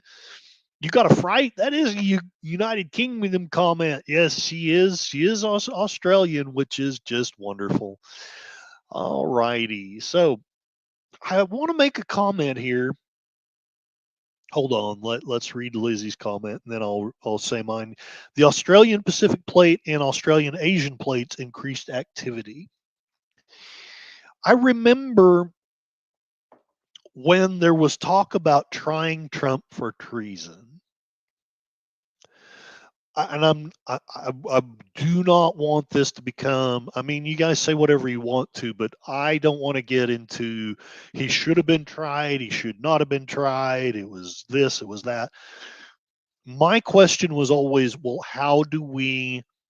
what's the procedure? That was always what I wanted to ask. And no effing buddy ever made a proposal. All they would say was either, well, he shouldn't be tried or he should be. But there's never, because it's a special situation. Just coming up with a court is not adequate. I hope we saw that with the trials that went on. Whether you think he was guilty or not, at the end of the day, those trials were all a freaking waste of time. They were all a waste of time and money. They accomplished nothing. And maybe you hate that, maybe you love that, but there needs to be. And while this is clumsy as hell, at least it's an effort, you know.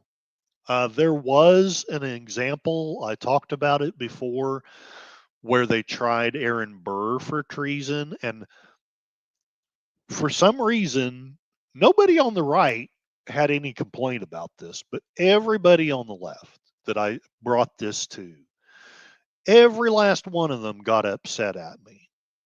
Now, granted, I only brought it up to maybe 2 or 3 of them, but after the second or third one, I was like, okay, I'm done. I'm not even bringing this up. But they had a method for trying Aaron Burr. I don't know where they got it from, but they had a procedure, and I never understood. This is the only historical example we've got. Why don't we use it or try to adapt it to modern times? And for some reason, this was offensive as crap. And I've not, please, if you guys can explain it to me. It was something, though. It was something that was at least nominally fair and objective, and that's what this thing is trying to do in a very clumsy way. And this is what was wrong with the method of trying Trump. I'm sorry, my leftist friends, but the method of trying him was unfair. That's why it didn't stick. It was in a jurisdiction where he was people were prejudiced against him. It was done by people who were on the other side. This is why the American people basically were like, okay, we're voting against this. We're voting for this guy because this is an unfair thing. We as a people do not like people being treated unfairly. It doesn't matter if you like him or not. It doesn't matter if frankly, it doesn't matter if he did the things. What matters is it was not a fair trial. We have that right. It was established by the Constitution. And this here, before the Constitution, was our effort at making a procedure to be fair. And I think we've lost that. I think more and more it's just, well, my party's in power, so we're going to oppress your party. And it's not cool. I don't want to go into, the right doesn't do it. I'm not saying that. But we definitely were not cool with Trump being unfairly tried in unfair ways. You have a right to know your charge. This was not made plain. You have a right to a trial by your peers. This was not done, not even attempted to be done. I don't care that he's Trump. I wouldn't have cared if he was Mustache Man. You have a right to these things. Enigma Severus, Lizzie Armstrong, did they tell you when you bought the house? We've got some tectonic plates around here. That's how we got the island, so be careful. Right on. He's just being buggy. Okay. PvP, I will at least state this one since I clicked on it. I try to stay close to the facts happening here in Canada. I'm not interested in arguing with outsiders. They don't understand the dynamic in Canada. I don't go on and tell Americans what they need. Right on, right on. I don't think that's inflammatory. PvP, it's not my place. Americans can deal with their own stuff. Boop, boop, boop, boo. I'll skip that one, even though it's probably not inflammatory, but I'll let it go. Lizzie Armstrong, I'm renting, though not everyone knows the makeup of the earth plate, earthquakes, etc.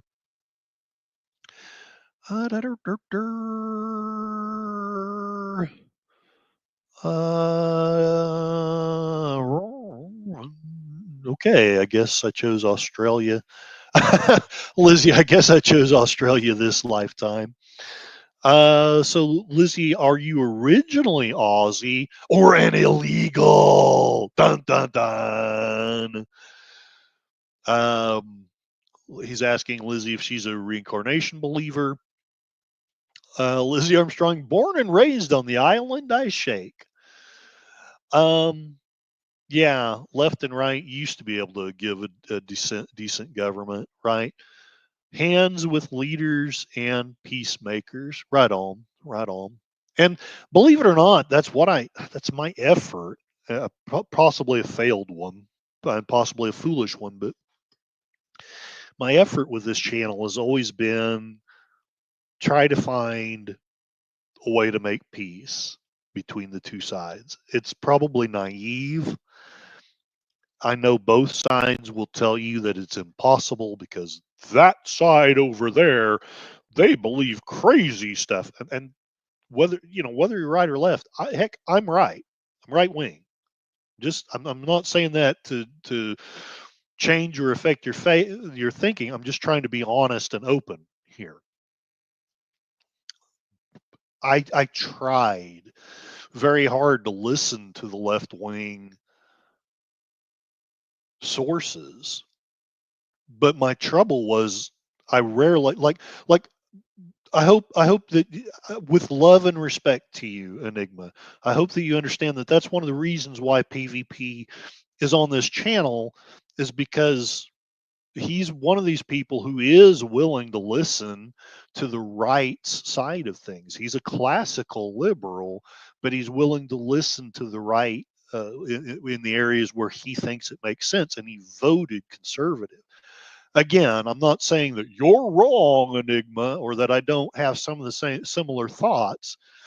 I'm just saying that's one of the reasons why he's reached out here is he is so much more open-minded than a lot of the liberals that I've dealt with in the past. Lizzie, we're working in the present to help the children to see your channel. Right on. Yeah, y'all leave your links in the chat.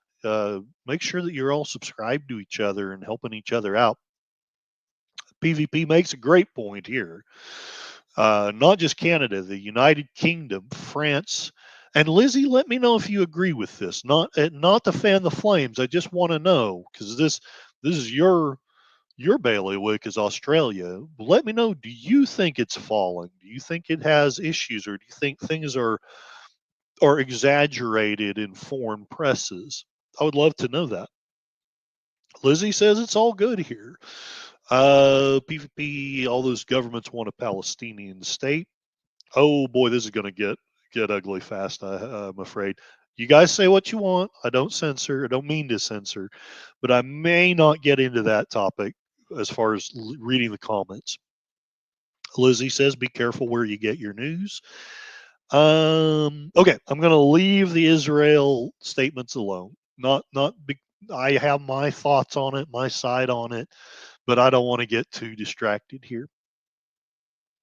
We need to appoint a bunch of delegates from a bunch of states, and then like the two sides can get rid of who they don't like, and then Congress can get down to the handful, and we'll have a trial. Well, should there be a two-state solution? Should there be a one-state solution? Which state should it be? I'm not getting into it right now, though. All controversies concerning the private right of soil claimed under different grants of two or more states, and sadly, there was a lot of that. The king had signed a lot of different charters, and one state would say, hey, you gave us this land back in this charter. And another state would be, the king gave us this land back in this charter. And it got ugly in some cases. Anyway, these controversies, whose jurisdictions as they may respect such lands, and the states which pass such grants are adjusted, the said grants or either of them being at the same time claimed to have originated antecedent to such settlement of jurisdiction, shall, on the petition of either party to the Congress of the United States, be finally determined, as near as may be, in the same manner as is before prescribed for deciding disputes respecting territorial jurisdiction between different states.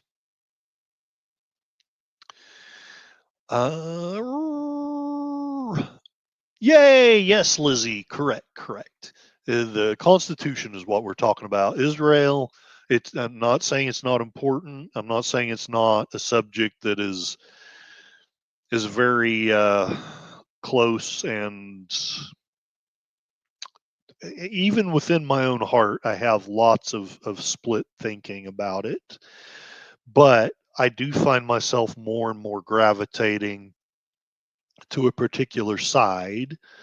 But I also know wonderful people who think differently on the other side. And Lizzie makes a good point with respect to you, PvP, because I've seen some of your sources, and a lot of them are good sources. So I'm not trying to get on to you, but a lot of time our perspective is determined by what source it is we're taking it from. So, what other people? PvP don't listen to the mainstream media.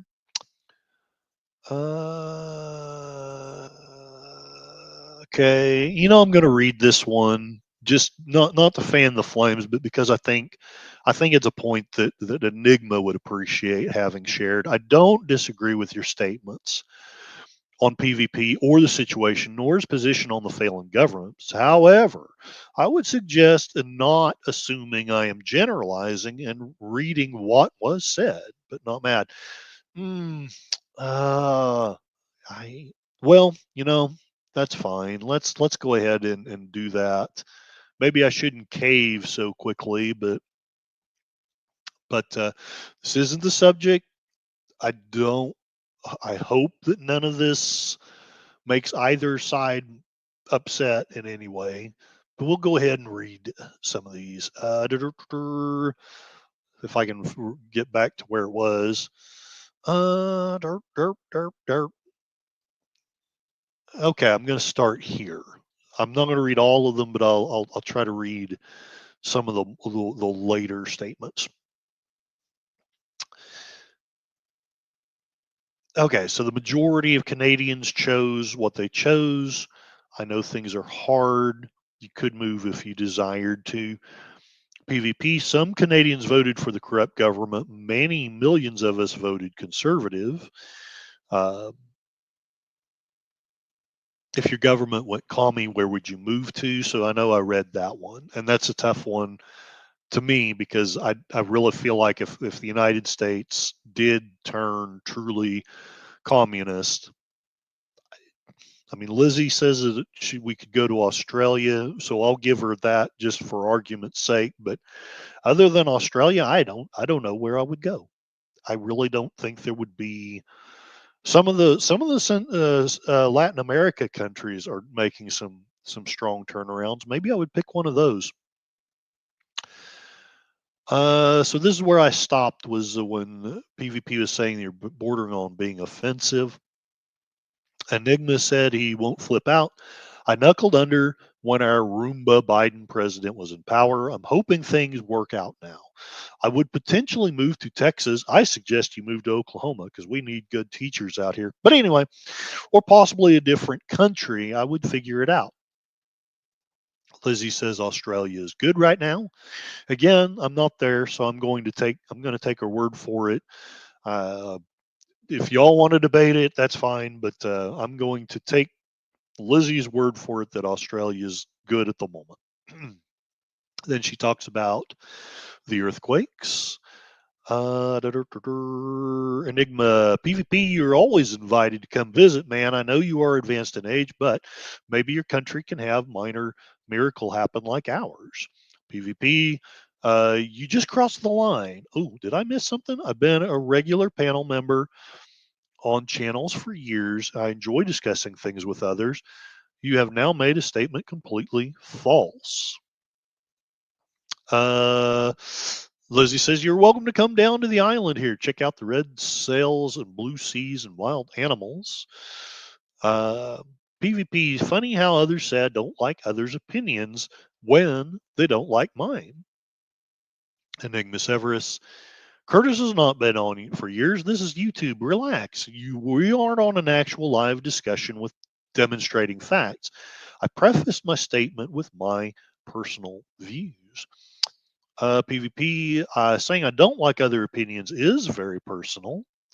Enigma Severus, I didn't say I didn't like your opinion. I just said it was your opinion and I let it go. Then I offered my personal perspective. We talked about the earthquake. PvP, I try to stay close to facts happening in Canada. And you do share a lot of those things with me. That's one of the reasons why I'm trying not to get too deep into it, because both of you have sent me things and both of you actually do back up your beliefs.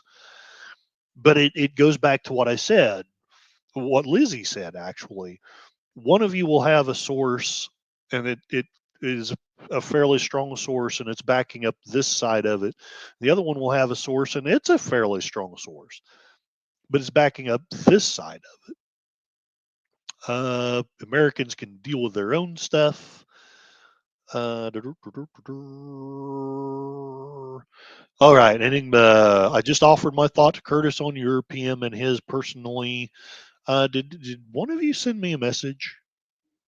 I bet you did. Let me take a look here.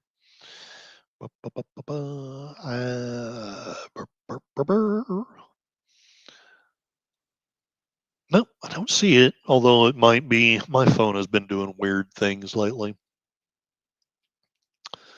So I apologize if somebody sent me a DM. I have missed it, whatever it is. All right. Hands with leaders and peacemakers. Canada, the United Kingdom, France. But for argument's sake, let's say that Australia is good because the actual Australian in the group, I'm giving her the same respect I give you, PvP. She's the one that's living there, so I'm going to assume that she knows more about it than I do. Just like with you, I assume you know better about Canada. Let's see. Let's see. PvP, a two-state solution is a fantasy. Enigma is not mad, which I know. I don't want to completely ignore. This is going to sound so condescending, and I don't mean it to be, but I don't want to ignore your feelings. William, what are you messaging me? He's saying, okay. Now I see what you're saying. Okay, I get you. And it's a good question.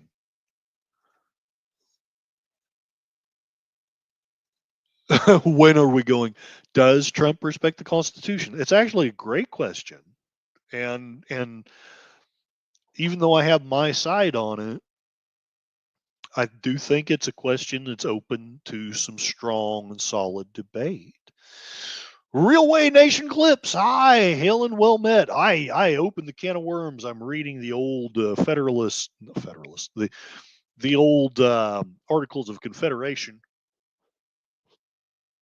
and somehow it's become a debate on is Canada.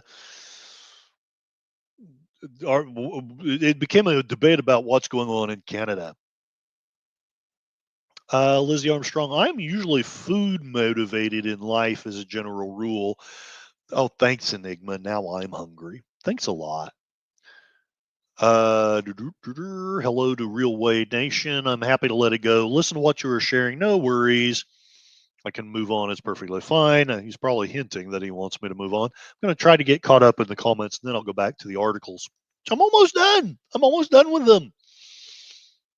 Lizzie, if you are polite and respectful, I will show you where the good food is. We can eat. Oh, eat by the sea. Gosh, that sounds so good. PvP when the October. When that happened, the powers at CBC put out a memo to the reporters not to call them terrorists. PvP, Hamas committed acts that YouTube doesn't let me talk about. Should, but doesn't.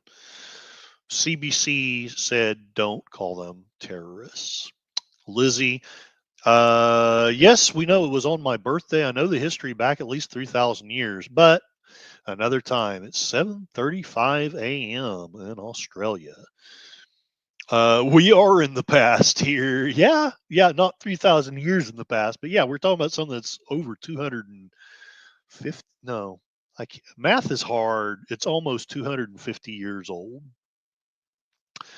I'm in tomorrow, but sometimes I get mixed up as I hang out with Americans and Canadians in cyber time. Enigma Severus, I would argue Trump uses the Constitution to the extent it benefits him, like many have done before him. I would argue that extremists on the left just plainly ignore it, but that is my opinion. And with respect to you, because I hope you know, I agree with you much more than I disagree. I know people on the left will say that Trump largely ignores it. I am almost certain that would be their response. Whether that's a good response, I don't know, but I'm almost certain that's what they would say.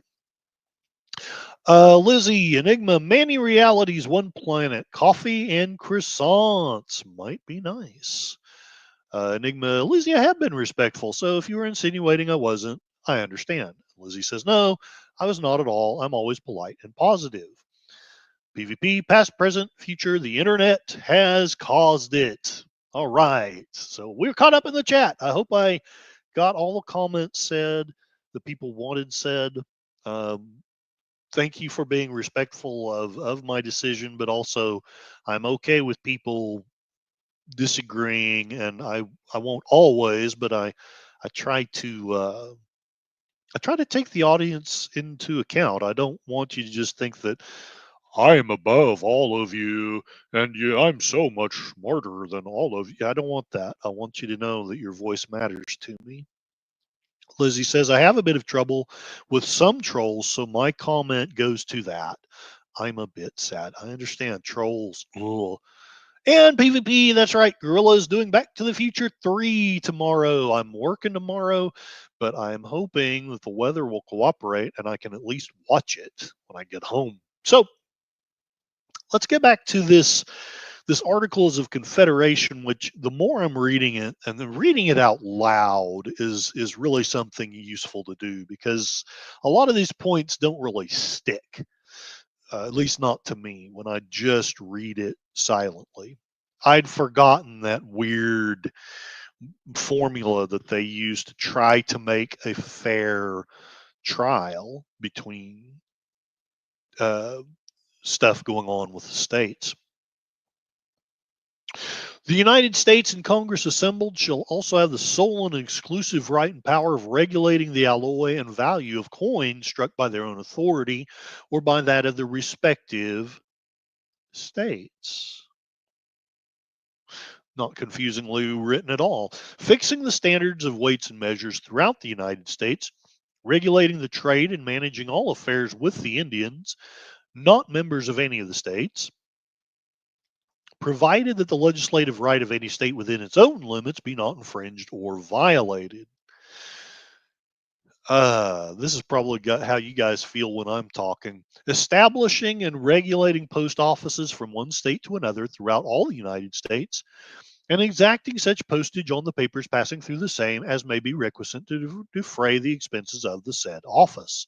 Appointing all officers of the land forces in the service of the United States, excepting regimental officers, appointing all the officers of the naval forces and commissioning all officers whatever in the service of the United States, making rules for the government and regulation of the said land and naval forces and directing their operations.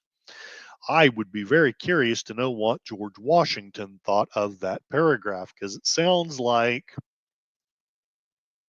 a real cluster crap way of deciding who in your military. I mean, can any of you really tell me who's, because in an earlier article it said that the states had the rights up to a certain rank, and then the Congress had a right, and then now I'm confused. Who the heck decides? Can Washington decide to promote somebody? I mean, he's the general in freaking chief. He's the one responsible for the entire freaking war. What happens if he decides, hey, this James Madison guy over here is pretty dang cool? This James Monroe guy over here is pretty freaking cool. Let's move him up a grade or two. Does he have to write to Congress? Please, guys, please. Oh, that had to be fun. The United States and Congress assembled shall have the authority to appoint a committee to sit in the recess of Congress to be denominated a committee of the states, and to consist of one delegate from each state, and to appoint such other committees and civil officers as may be necessary for managing the general affairs of the United States under their direction. Ooh, oh, my head's starting to hurt. To appoint one of their number to preside, provided that no person be allowed to serve in the office of president more than 1 year in any term of 3 years. Does that mean of all of Congress or just the committee? I'm confused. To ascertain the necessary sums of money to be raised in the service of the United States, and to appropriate and apply the same for defraying the public expenses, to borrow money or emit bills on the credit of the United States, to transmitting every half year to the respective states on account of the sums of money so borrowed or emitted, to build and equip a navy, which we just said they couldn't do, but they could do it. They could do it if they needed it. Oh, never mind. To agree upon the number of land forces, which were, again, it's contradicting itself like really badly. Or maybe I'm just too stupid to be able to see that it actually does fit. To make requisitions from each state for its quota in proportion to the number of white inhabitants in such states, a racist would say. Sorry. Which requisition shall be binding, and thereupon the legislature of each state shall appoint the regimental officers, raise the men, and clothe, arm, and equip them in a soldier-like manner at the expense of the United States. And the officers and men so clothed, armed, and equipped shall march to the place appointed, and within the time agreed on by the United States and Congress assembled. But if the United States and Congress assembled shall, in consideration of circumstances, judge proper that any state should not raise men, or should raise a smaller number than its quota, and that any other state should raise a greater number of men than the state quota thereof, such extra number shall be raised, officered, clothed, armed, and equipped in the same manner as the quota of such state. Unless the legislature of such state shall judge that such extra number cannot be safely spared out of the same, in which case they shall raise, officer, clothe, arm, and equip as many of such extra number as they judge can be safely spared. I see no possibility for confusion here. And the officers and men so clothed, armed, and equipped shall march to the place appointed and within the time agreed on by the United States Congress assembled. Wow. Okay. So we just said we don't want standing armies, but so I guess in a way it's not, to them it might not seem contradictory. We don't want a standing army, but the United States can call an army, but they need to get the states to send the people. They don't just arbitrarily draft people or whatever. They tell the states, hey, we think you should send this many troops and you should send this many troops, but they have the right to change their mind. There's a song about, anyway, a sexist would talk about this. I'll let it go. They have the right to change their mind, but the state has the right to say, get stuffed. We can't spare any people. I think World War II, we would have maybe lasted 2 months, if that, on something like that. Wow. Wow. This is crazy stuff. It is so different reading this aloud to just reading it quietly.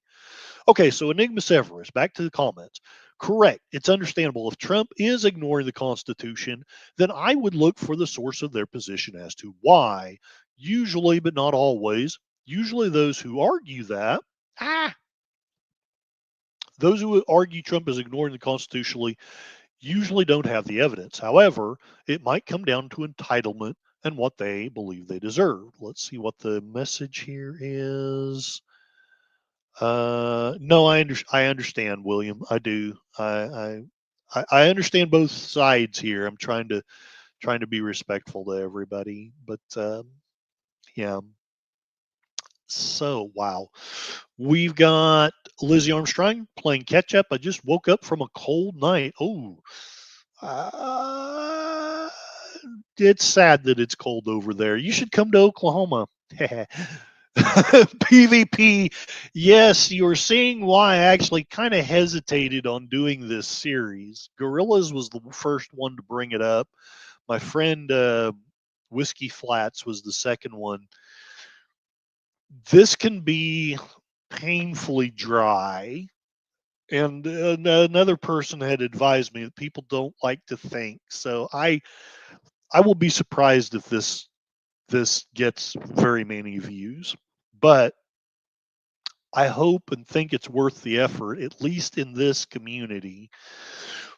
Maybe we can get somewhere with, where we've been, what our forefathers were thinking, what they had to deal with and cope with. I mean, can you imagine being Washington and trying to fight a war with what was then one of, arguably the greatest military power in the world at the time, and you're trying to do it based off of these rules? Ugh. Yeah. Enigma Severus, if I have the opportunity, I would like to see Australia eventually, mainly to see sharks and eat seafood. Food motivated. Dang, you guys are making me hungry.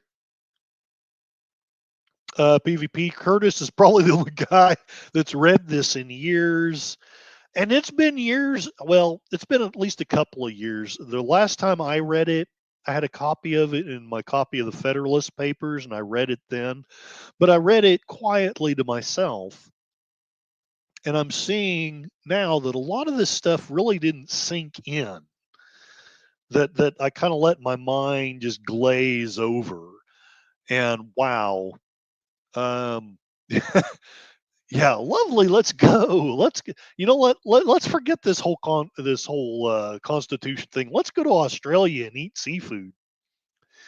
PvP, do modern politicians even know this? I would bet you, if I was a betting man and I had any money to bet, I would be surprised that if even 10% of the people in our legislatures have read it.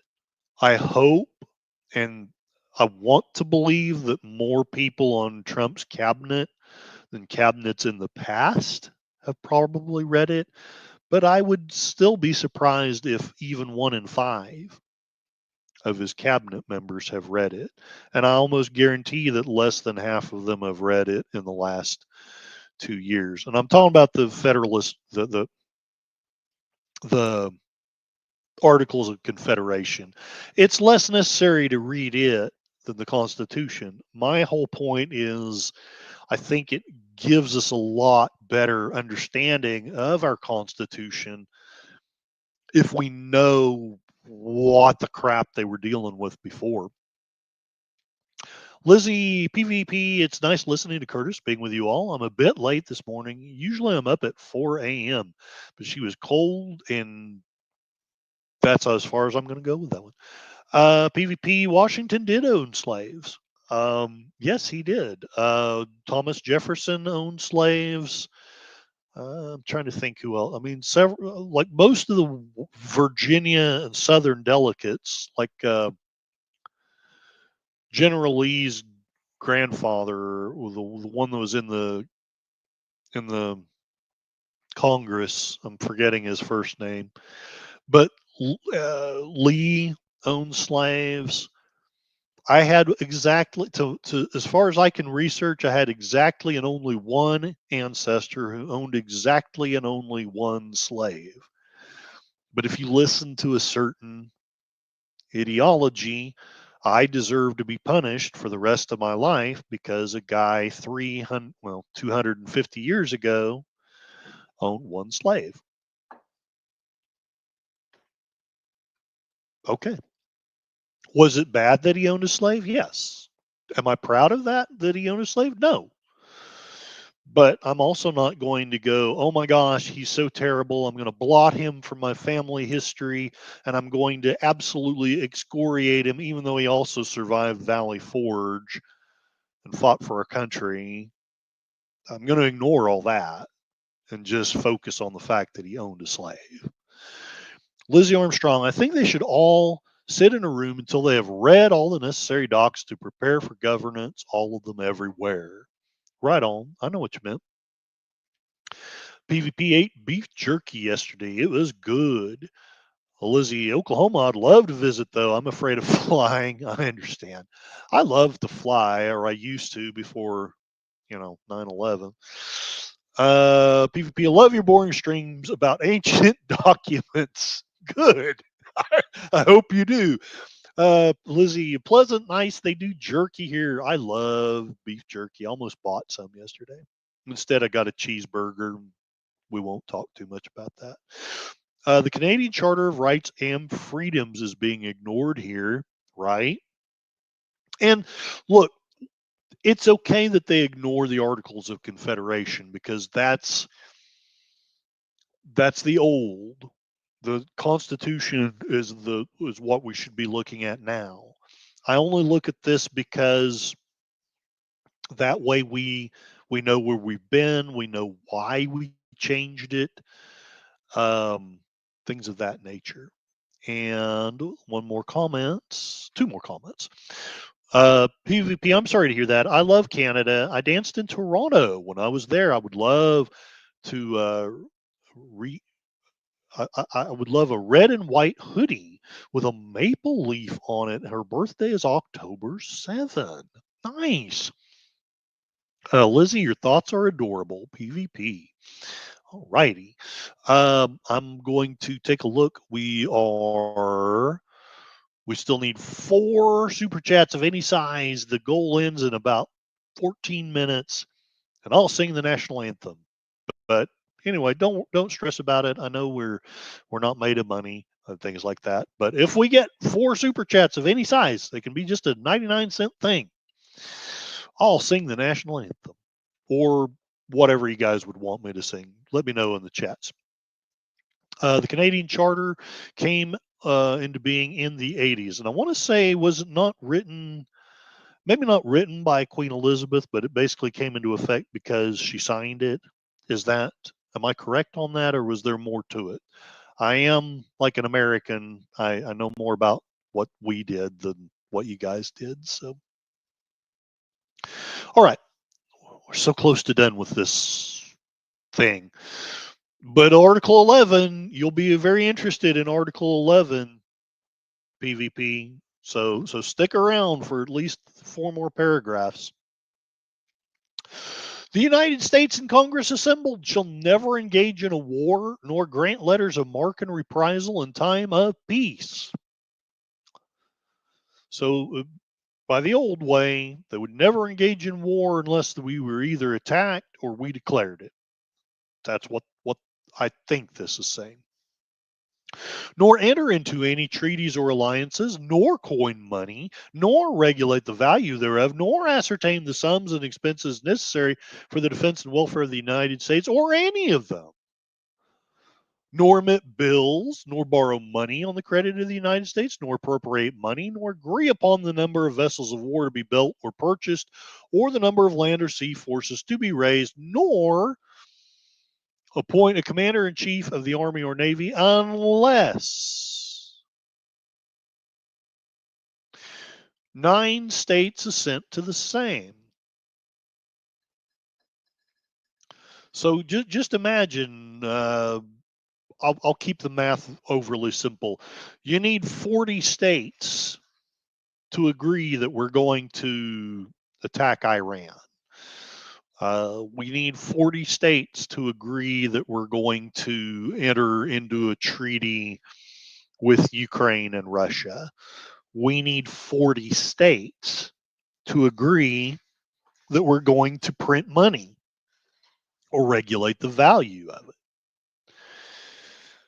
We need 40 states to agree on any bill passed by Congress. Think about that. We need 40 states to agree that the United States can sell bonds or borrow money or appropriate money in any way.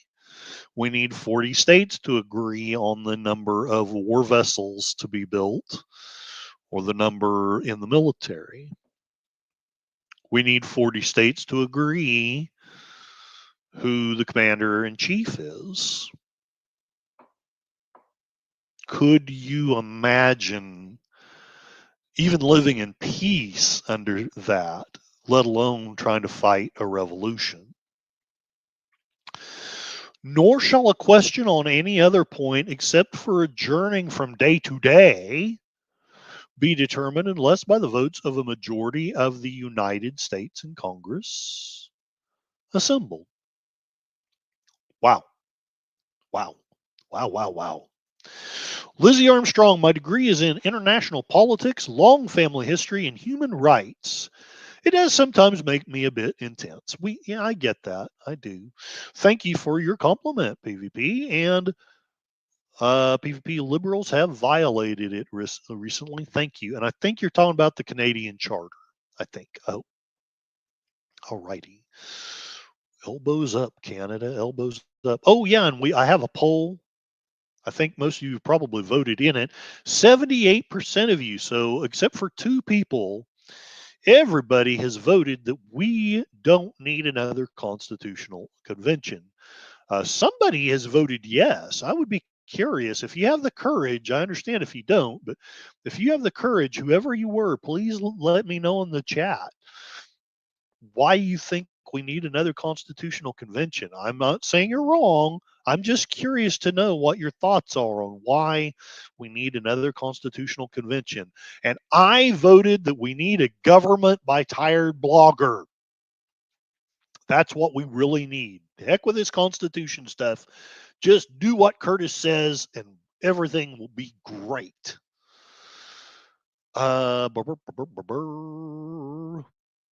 Enigma Severus, I picked up on your pitch meeting. Wow, wow, wow. Wow, wow, wow.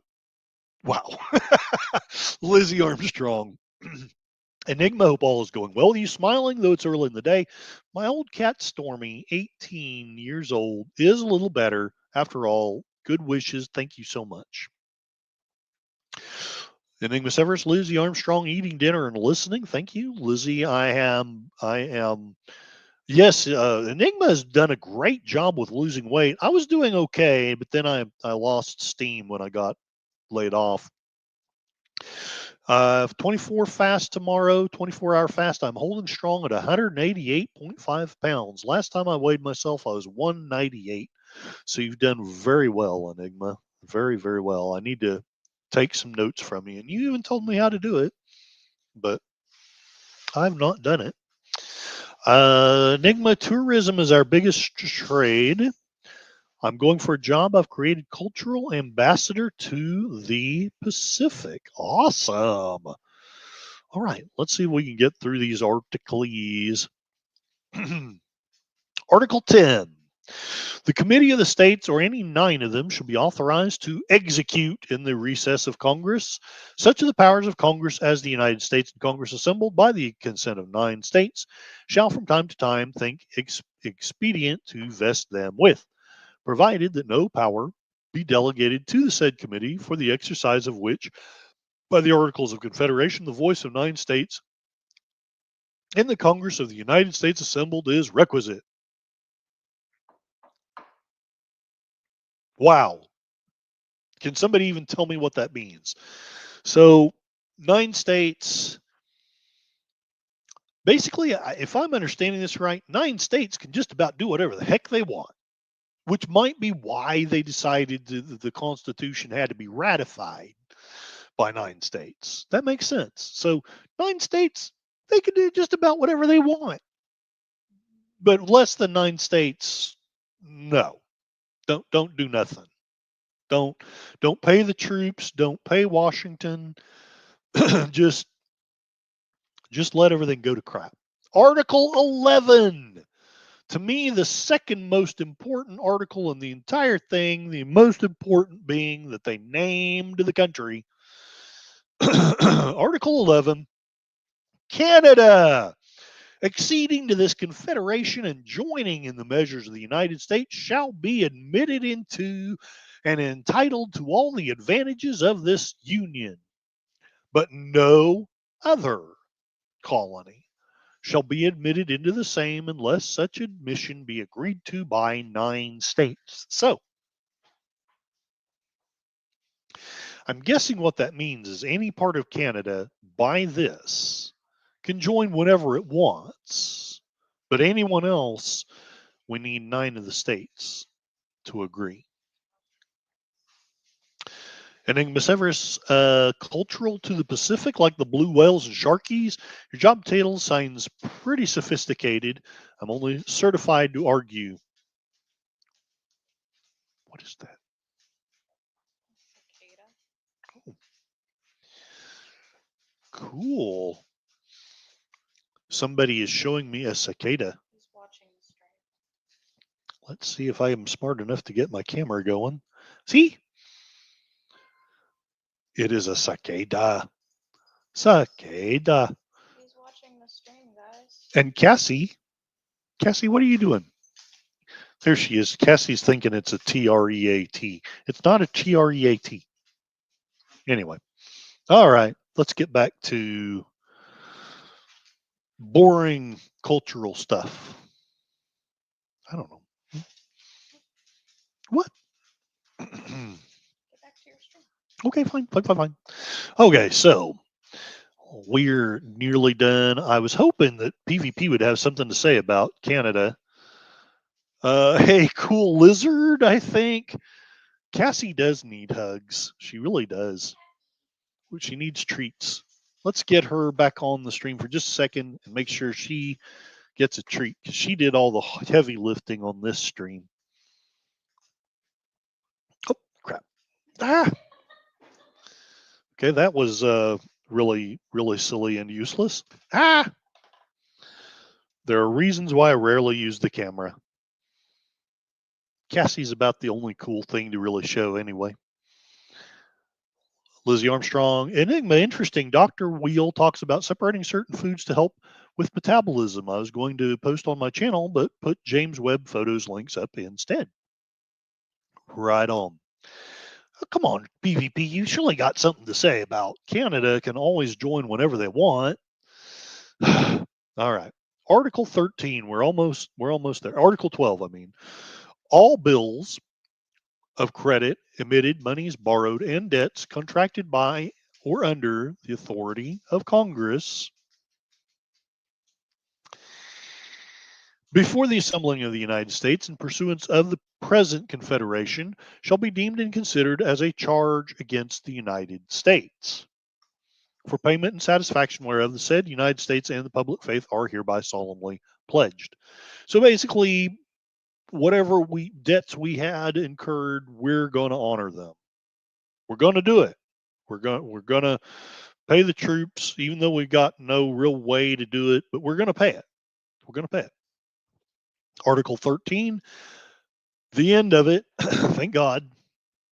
Every state shall abide by the determinations of the United States and Congress assembled on all questions which by this Confederation are submitted to them. And the articles of this Confederation shall be inviolably observed by every state, and the Union shall be perpetual, nor shall any alteration at any time hereafter be made in any of them. But in spite of what we just said about the 9 things. But anyway, unless such alteration be agreed to in a Congress of the United States and be afterwards confirmed by the legislatures of every state. Wow. And whereas it hath pleased the great governor of the world to incline the hearts of the legislatures we respectively represent in Congress to approve of and to authorize us to ratify the said Articles of Confederation and Perpetual Union, know ye that we, the undersigned delegates, by virtue of the power and authority to us given for that purpose, do by these presents, it's Christmas, in the name and in behalf of our respective constituents, fully and entirely ratify and confirm each and every of the said Articles of Confederation and Perpetual Union, and all and singular the matters and things therein contained. You know, I'm thinking about doing an ASMR channel where I reread this just really quietly. And we do further solemnly plight and engage the faith of our respective constituents that they shall abide by the determinations of the United States and Congress assembled on all questions which by the said Confederation are submitted to them, and that the articles thereof shall be inviolably observed by the states we respectively represent, and that the Union shall be perpetual. In witness thereof, we have hereunto set our hands in Congress. Done at Philadelphia in the state of Pennsylvania, the 9th day of July, in the year of our Lord 1778, and in the 3rd year of the independence of America. Wow. We read it. We got through it. That was painful. All right. Lizzie, hi, Cassie, my sweetheart. Love from Fifi, the 48-year-old parrot. Wow. Lizzie Armstrong, can you put your link in the chat? I won't be able to find you. Yeah, please, guys, put your links in the chat so we can all sub to each other. What year is that? Canada didn't exist until July 1st of 1867. Well, we were talking about the territory. Things were a lot more murky back then. They were colonies. And yeah, the like I say, the thing was ratified by the last state in 1781. I can write it, not sure how to do the link. Lizzie, it's Lizzie Armstrong 7596. Right on. Enigma Severus, also my diet strategy to drop so fast. Yes, I was careful. 720 grams of chicken and 3 protein shakes with water daily over 4 meals, and salad in 2 of those meals. Walk for an hour and a half inclined. You know, I mean, that honestly doesn't sound, it's probably harder to do than it sounds, but it doesn't sound like that hard to do. Enigma Severus, I can also explain the entire process as to why I had to do that. Mainly is because my body needed the reset. I also do a 24-hour fast once a week and a 17-hour intermittent each day. So basically, so you do 4 meals over 7 hours of time? Okay. I'm confused, but okay. Easy peasy. Lizzie Armstrong, yes, I understand the fasting regime and reset. It's a good thing to do. That's probably what I need to do. I definitely know that after my birthday, I'm going to do something, either like one of those, what do they call it? I was thinking about doing an elimination diet to see if I could figure out if there are any foods that I'm sensitive to. Haha, sensitive. All right. So there it is. You had it read to you. Why in the world we wanted to change that? I can't imagine. Just can't imagine. Let's see. The goal. The timer ended. So let's start. I'm going to start another one just for fun. One super chat, any amount for 2 hours, but we won't be on here for 2 hours. And I'll sing. I'm going to go with Weird Al's TV news. Completely inappropriate for this subject, but if any of you just feels like throwing any money at me whatsoever, that's how I'll end the stream, is singing a Weird Al song. Lizzie found some local coffee. It's a nice region where I clean soils, no heavy industry, lots of agriculture. Gotcha. PvP, according to Ron Swanson, everything that happened before 1776 was a mistake. So 1867 is not a bad year to get started. Yeah, right on. Did the writers of the document fast? I doubt it. The founding fathers were really keen on eating, but who knows? PvP is gonna nap. All right. Just a little bit more to say, and then we'll call it a stream. One of the books that I highly recommend, if you want to know, basically, you see how this got into the state that it was in. One of the books that to me best describes how we ended up with our Constitution is Miracle at Philadelphia by Catherine Drinker Bowen. Cannot remember when it was written, but it seems like it was in the early 1900s. It's a detailed literary summary. Essentially, it's taken mostly from the notes by who was it? I'm having a senior moment. Madison, James Madison. She gives the it's a little bit of abbreviated. It's not all of the notes, but basically 12 of the 13 newly independent states hammer out what becomes the United States Constitution. Bowen works from the diaries and notes of the delegates, including James Madison, includes contemporary newspaper accounts to paint a human portrait of the convention, complete with the tensions and dissensions between the states that threaten to tear apart the convention and perhaps even the young country. Bowen focuses on very specific slice of American history in her book, condensing 5 months of almost continuous meetings into approximately 300 pages. The Constitutional Convention, although it was not called this at the time, takes place during one of the hottest Philadelphia summers that the local residents can remember. But when he uses the worsening heat to add a sense of weariness or even delirium to the proceedings as the delegates consider and reconsider motion after motion. So, as hard as it was to get through this article, just imagine what these guys went through. It was hot, it was sweaty, they didn't have air conditioning. Frankly, I think if they hadn't have had Washington and Franklin and the big dogs there, I don't know that they'd have had the will to get this thing finished. Bowen begins by providing a short description of the events leading up to the convention. In 1787, the states are connected through the Articles of Confederation that we just read, which were adopted during the Revolutionary War.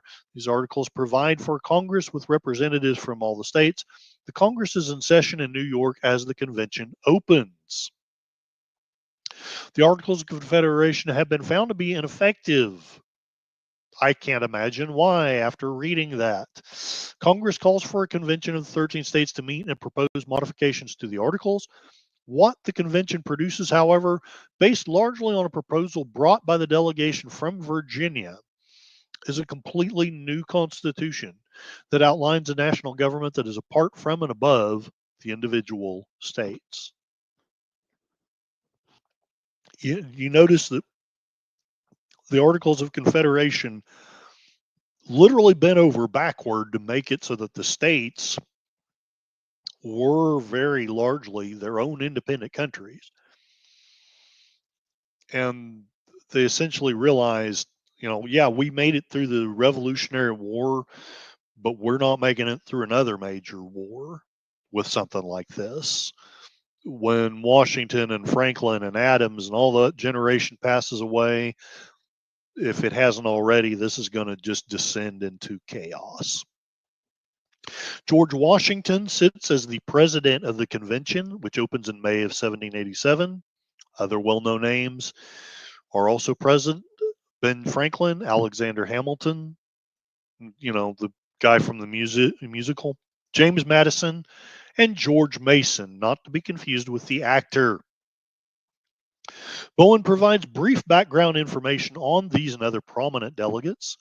However, with 55 delegates attending at different times over the course of the summer, the book sometimes becomes difficult to follow. Although I can tell you it was easier to follow than those Articles of Confederation. 2/3 of the way through the book, Bowen breaks away from the narrative of the convention, supplies a description of the United States and its people at the time, as seen through the eyes of foreign visitors. These visitors' astonishment and amusement at the very different Americans accentuates the facts that the experiment in government that is about to be undertaken has never been tried on such a scale before. Following this description, Bowen returns to the narrative of the convention and focuses on some of the most contentious issues that threaten to dissolve it, such as what do we do with the Western Territory, slavery, how the states should be represented in Congress. These questions continue to be raised among the states as the new Constitution is considered for ratification.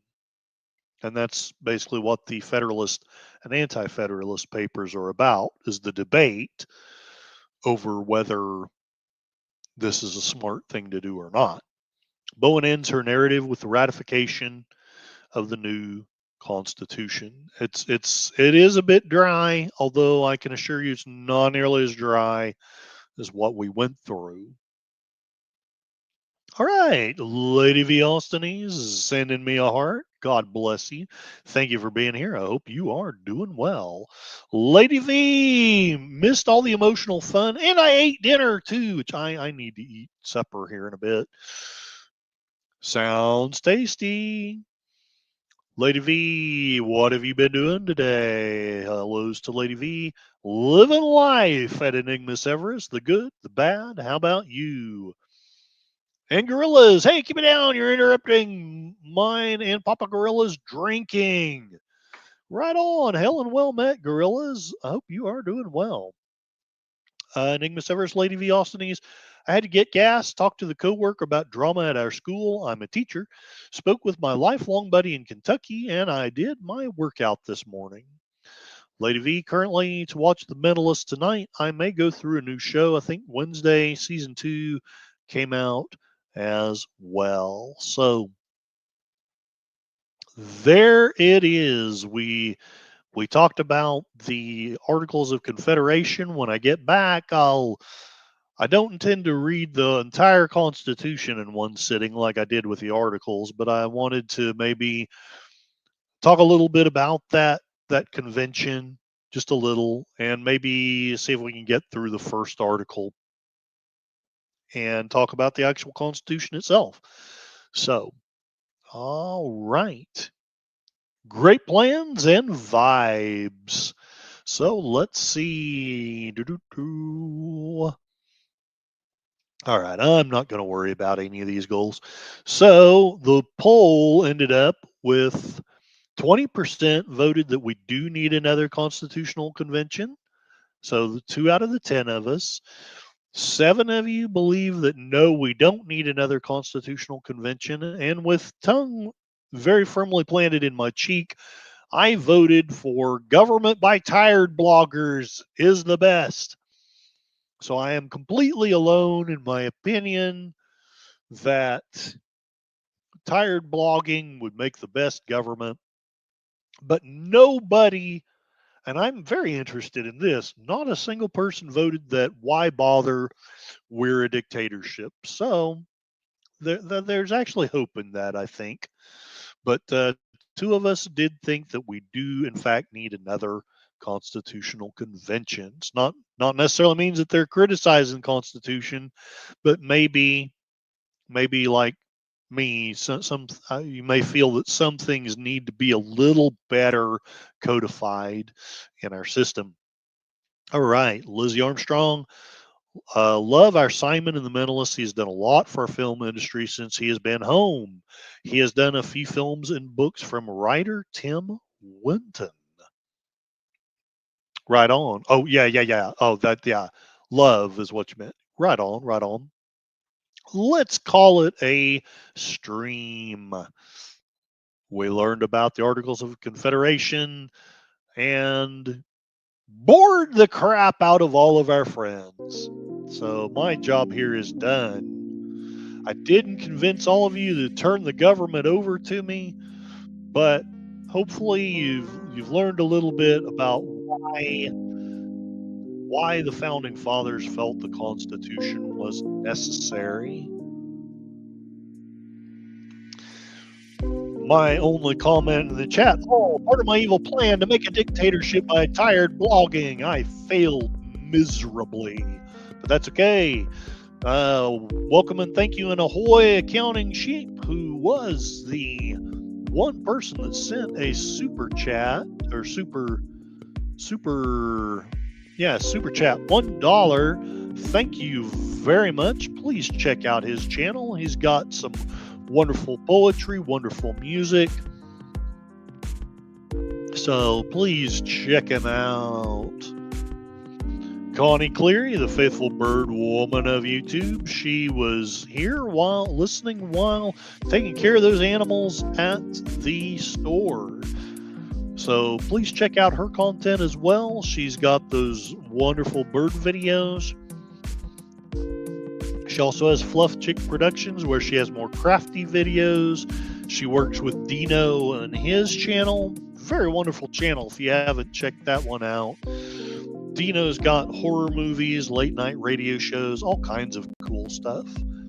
So check out Connie Cleary. And she's also one of the great, I'm having a senior moment, she's one of the great wrenches, one of the great moderators in the community. The Constitution is invalid, Hawaii judge.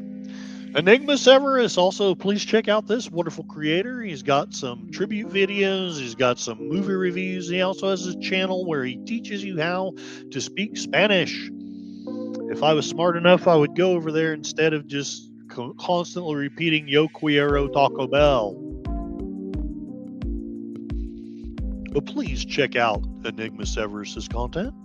PvP, who had a lively debate with Enigma Severus. I hope both of you are okay, but check out PvP's channel. He's got some wonderful music on there, and he's a very strong voice for Canada. Shares with me a lot of the things that are going over there. It's an interesting time to be Canadian. Just saying. Who else? I know there's at least one more. Jeff B. Welcome. I hope you are doing well. Lizzie Armstrong, our voice from Australia, telling us that Australia is all right. Don't nobody worry about them. Please check out her channel. She's got all kinds of wonderful stuff. The countryside of of Australia, the car shows, all kinds of stuff. Please check out her channel. hopefully we got her a sub. Hopefully, with Enigma Severus.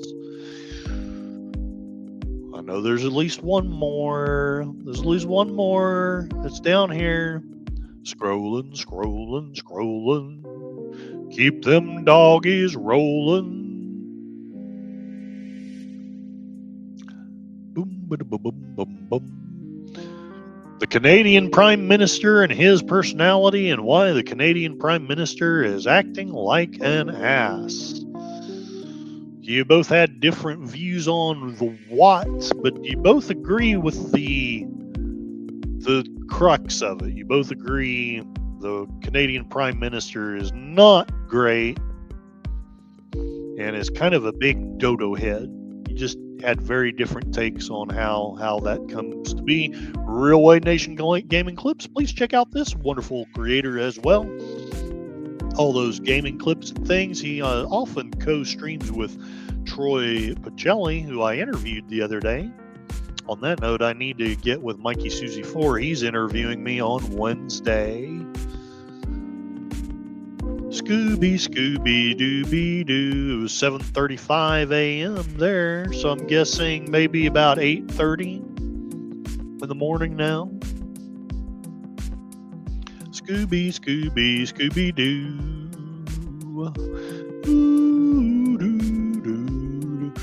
Curtis is probably the only guy that's read this in years, and to be fair, the only reason it's important to us now is so that we have a grasp on why the Constitution came about.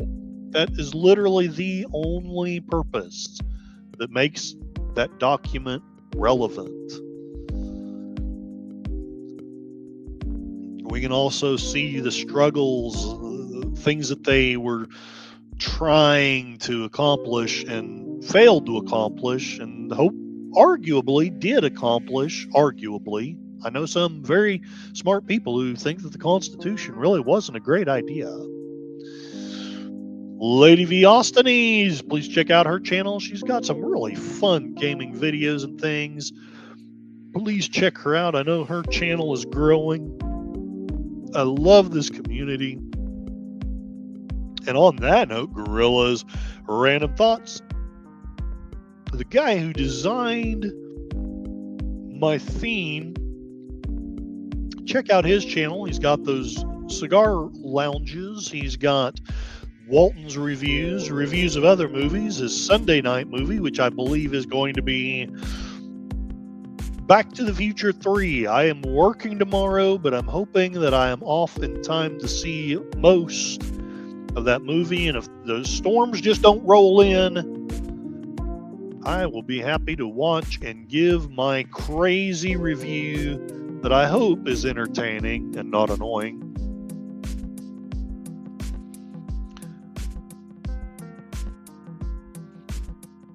Lady V says I could never bore her, such a great host and blogger. I don't know. I think if I've bored people, this has probably been the one, because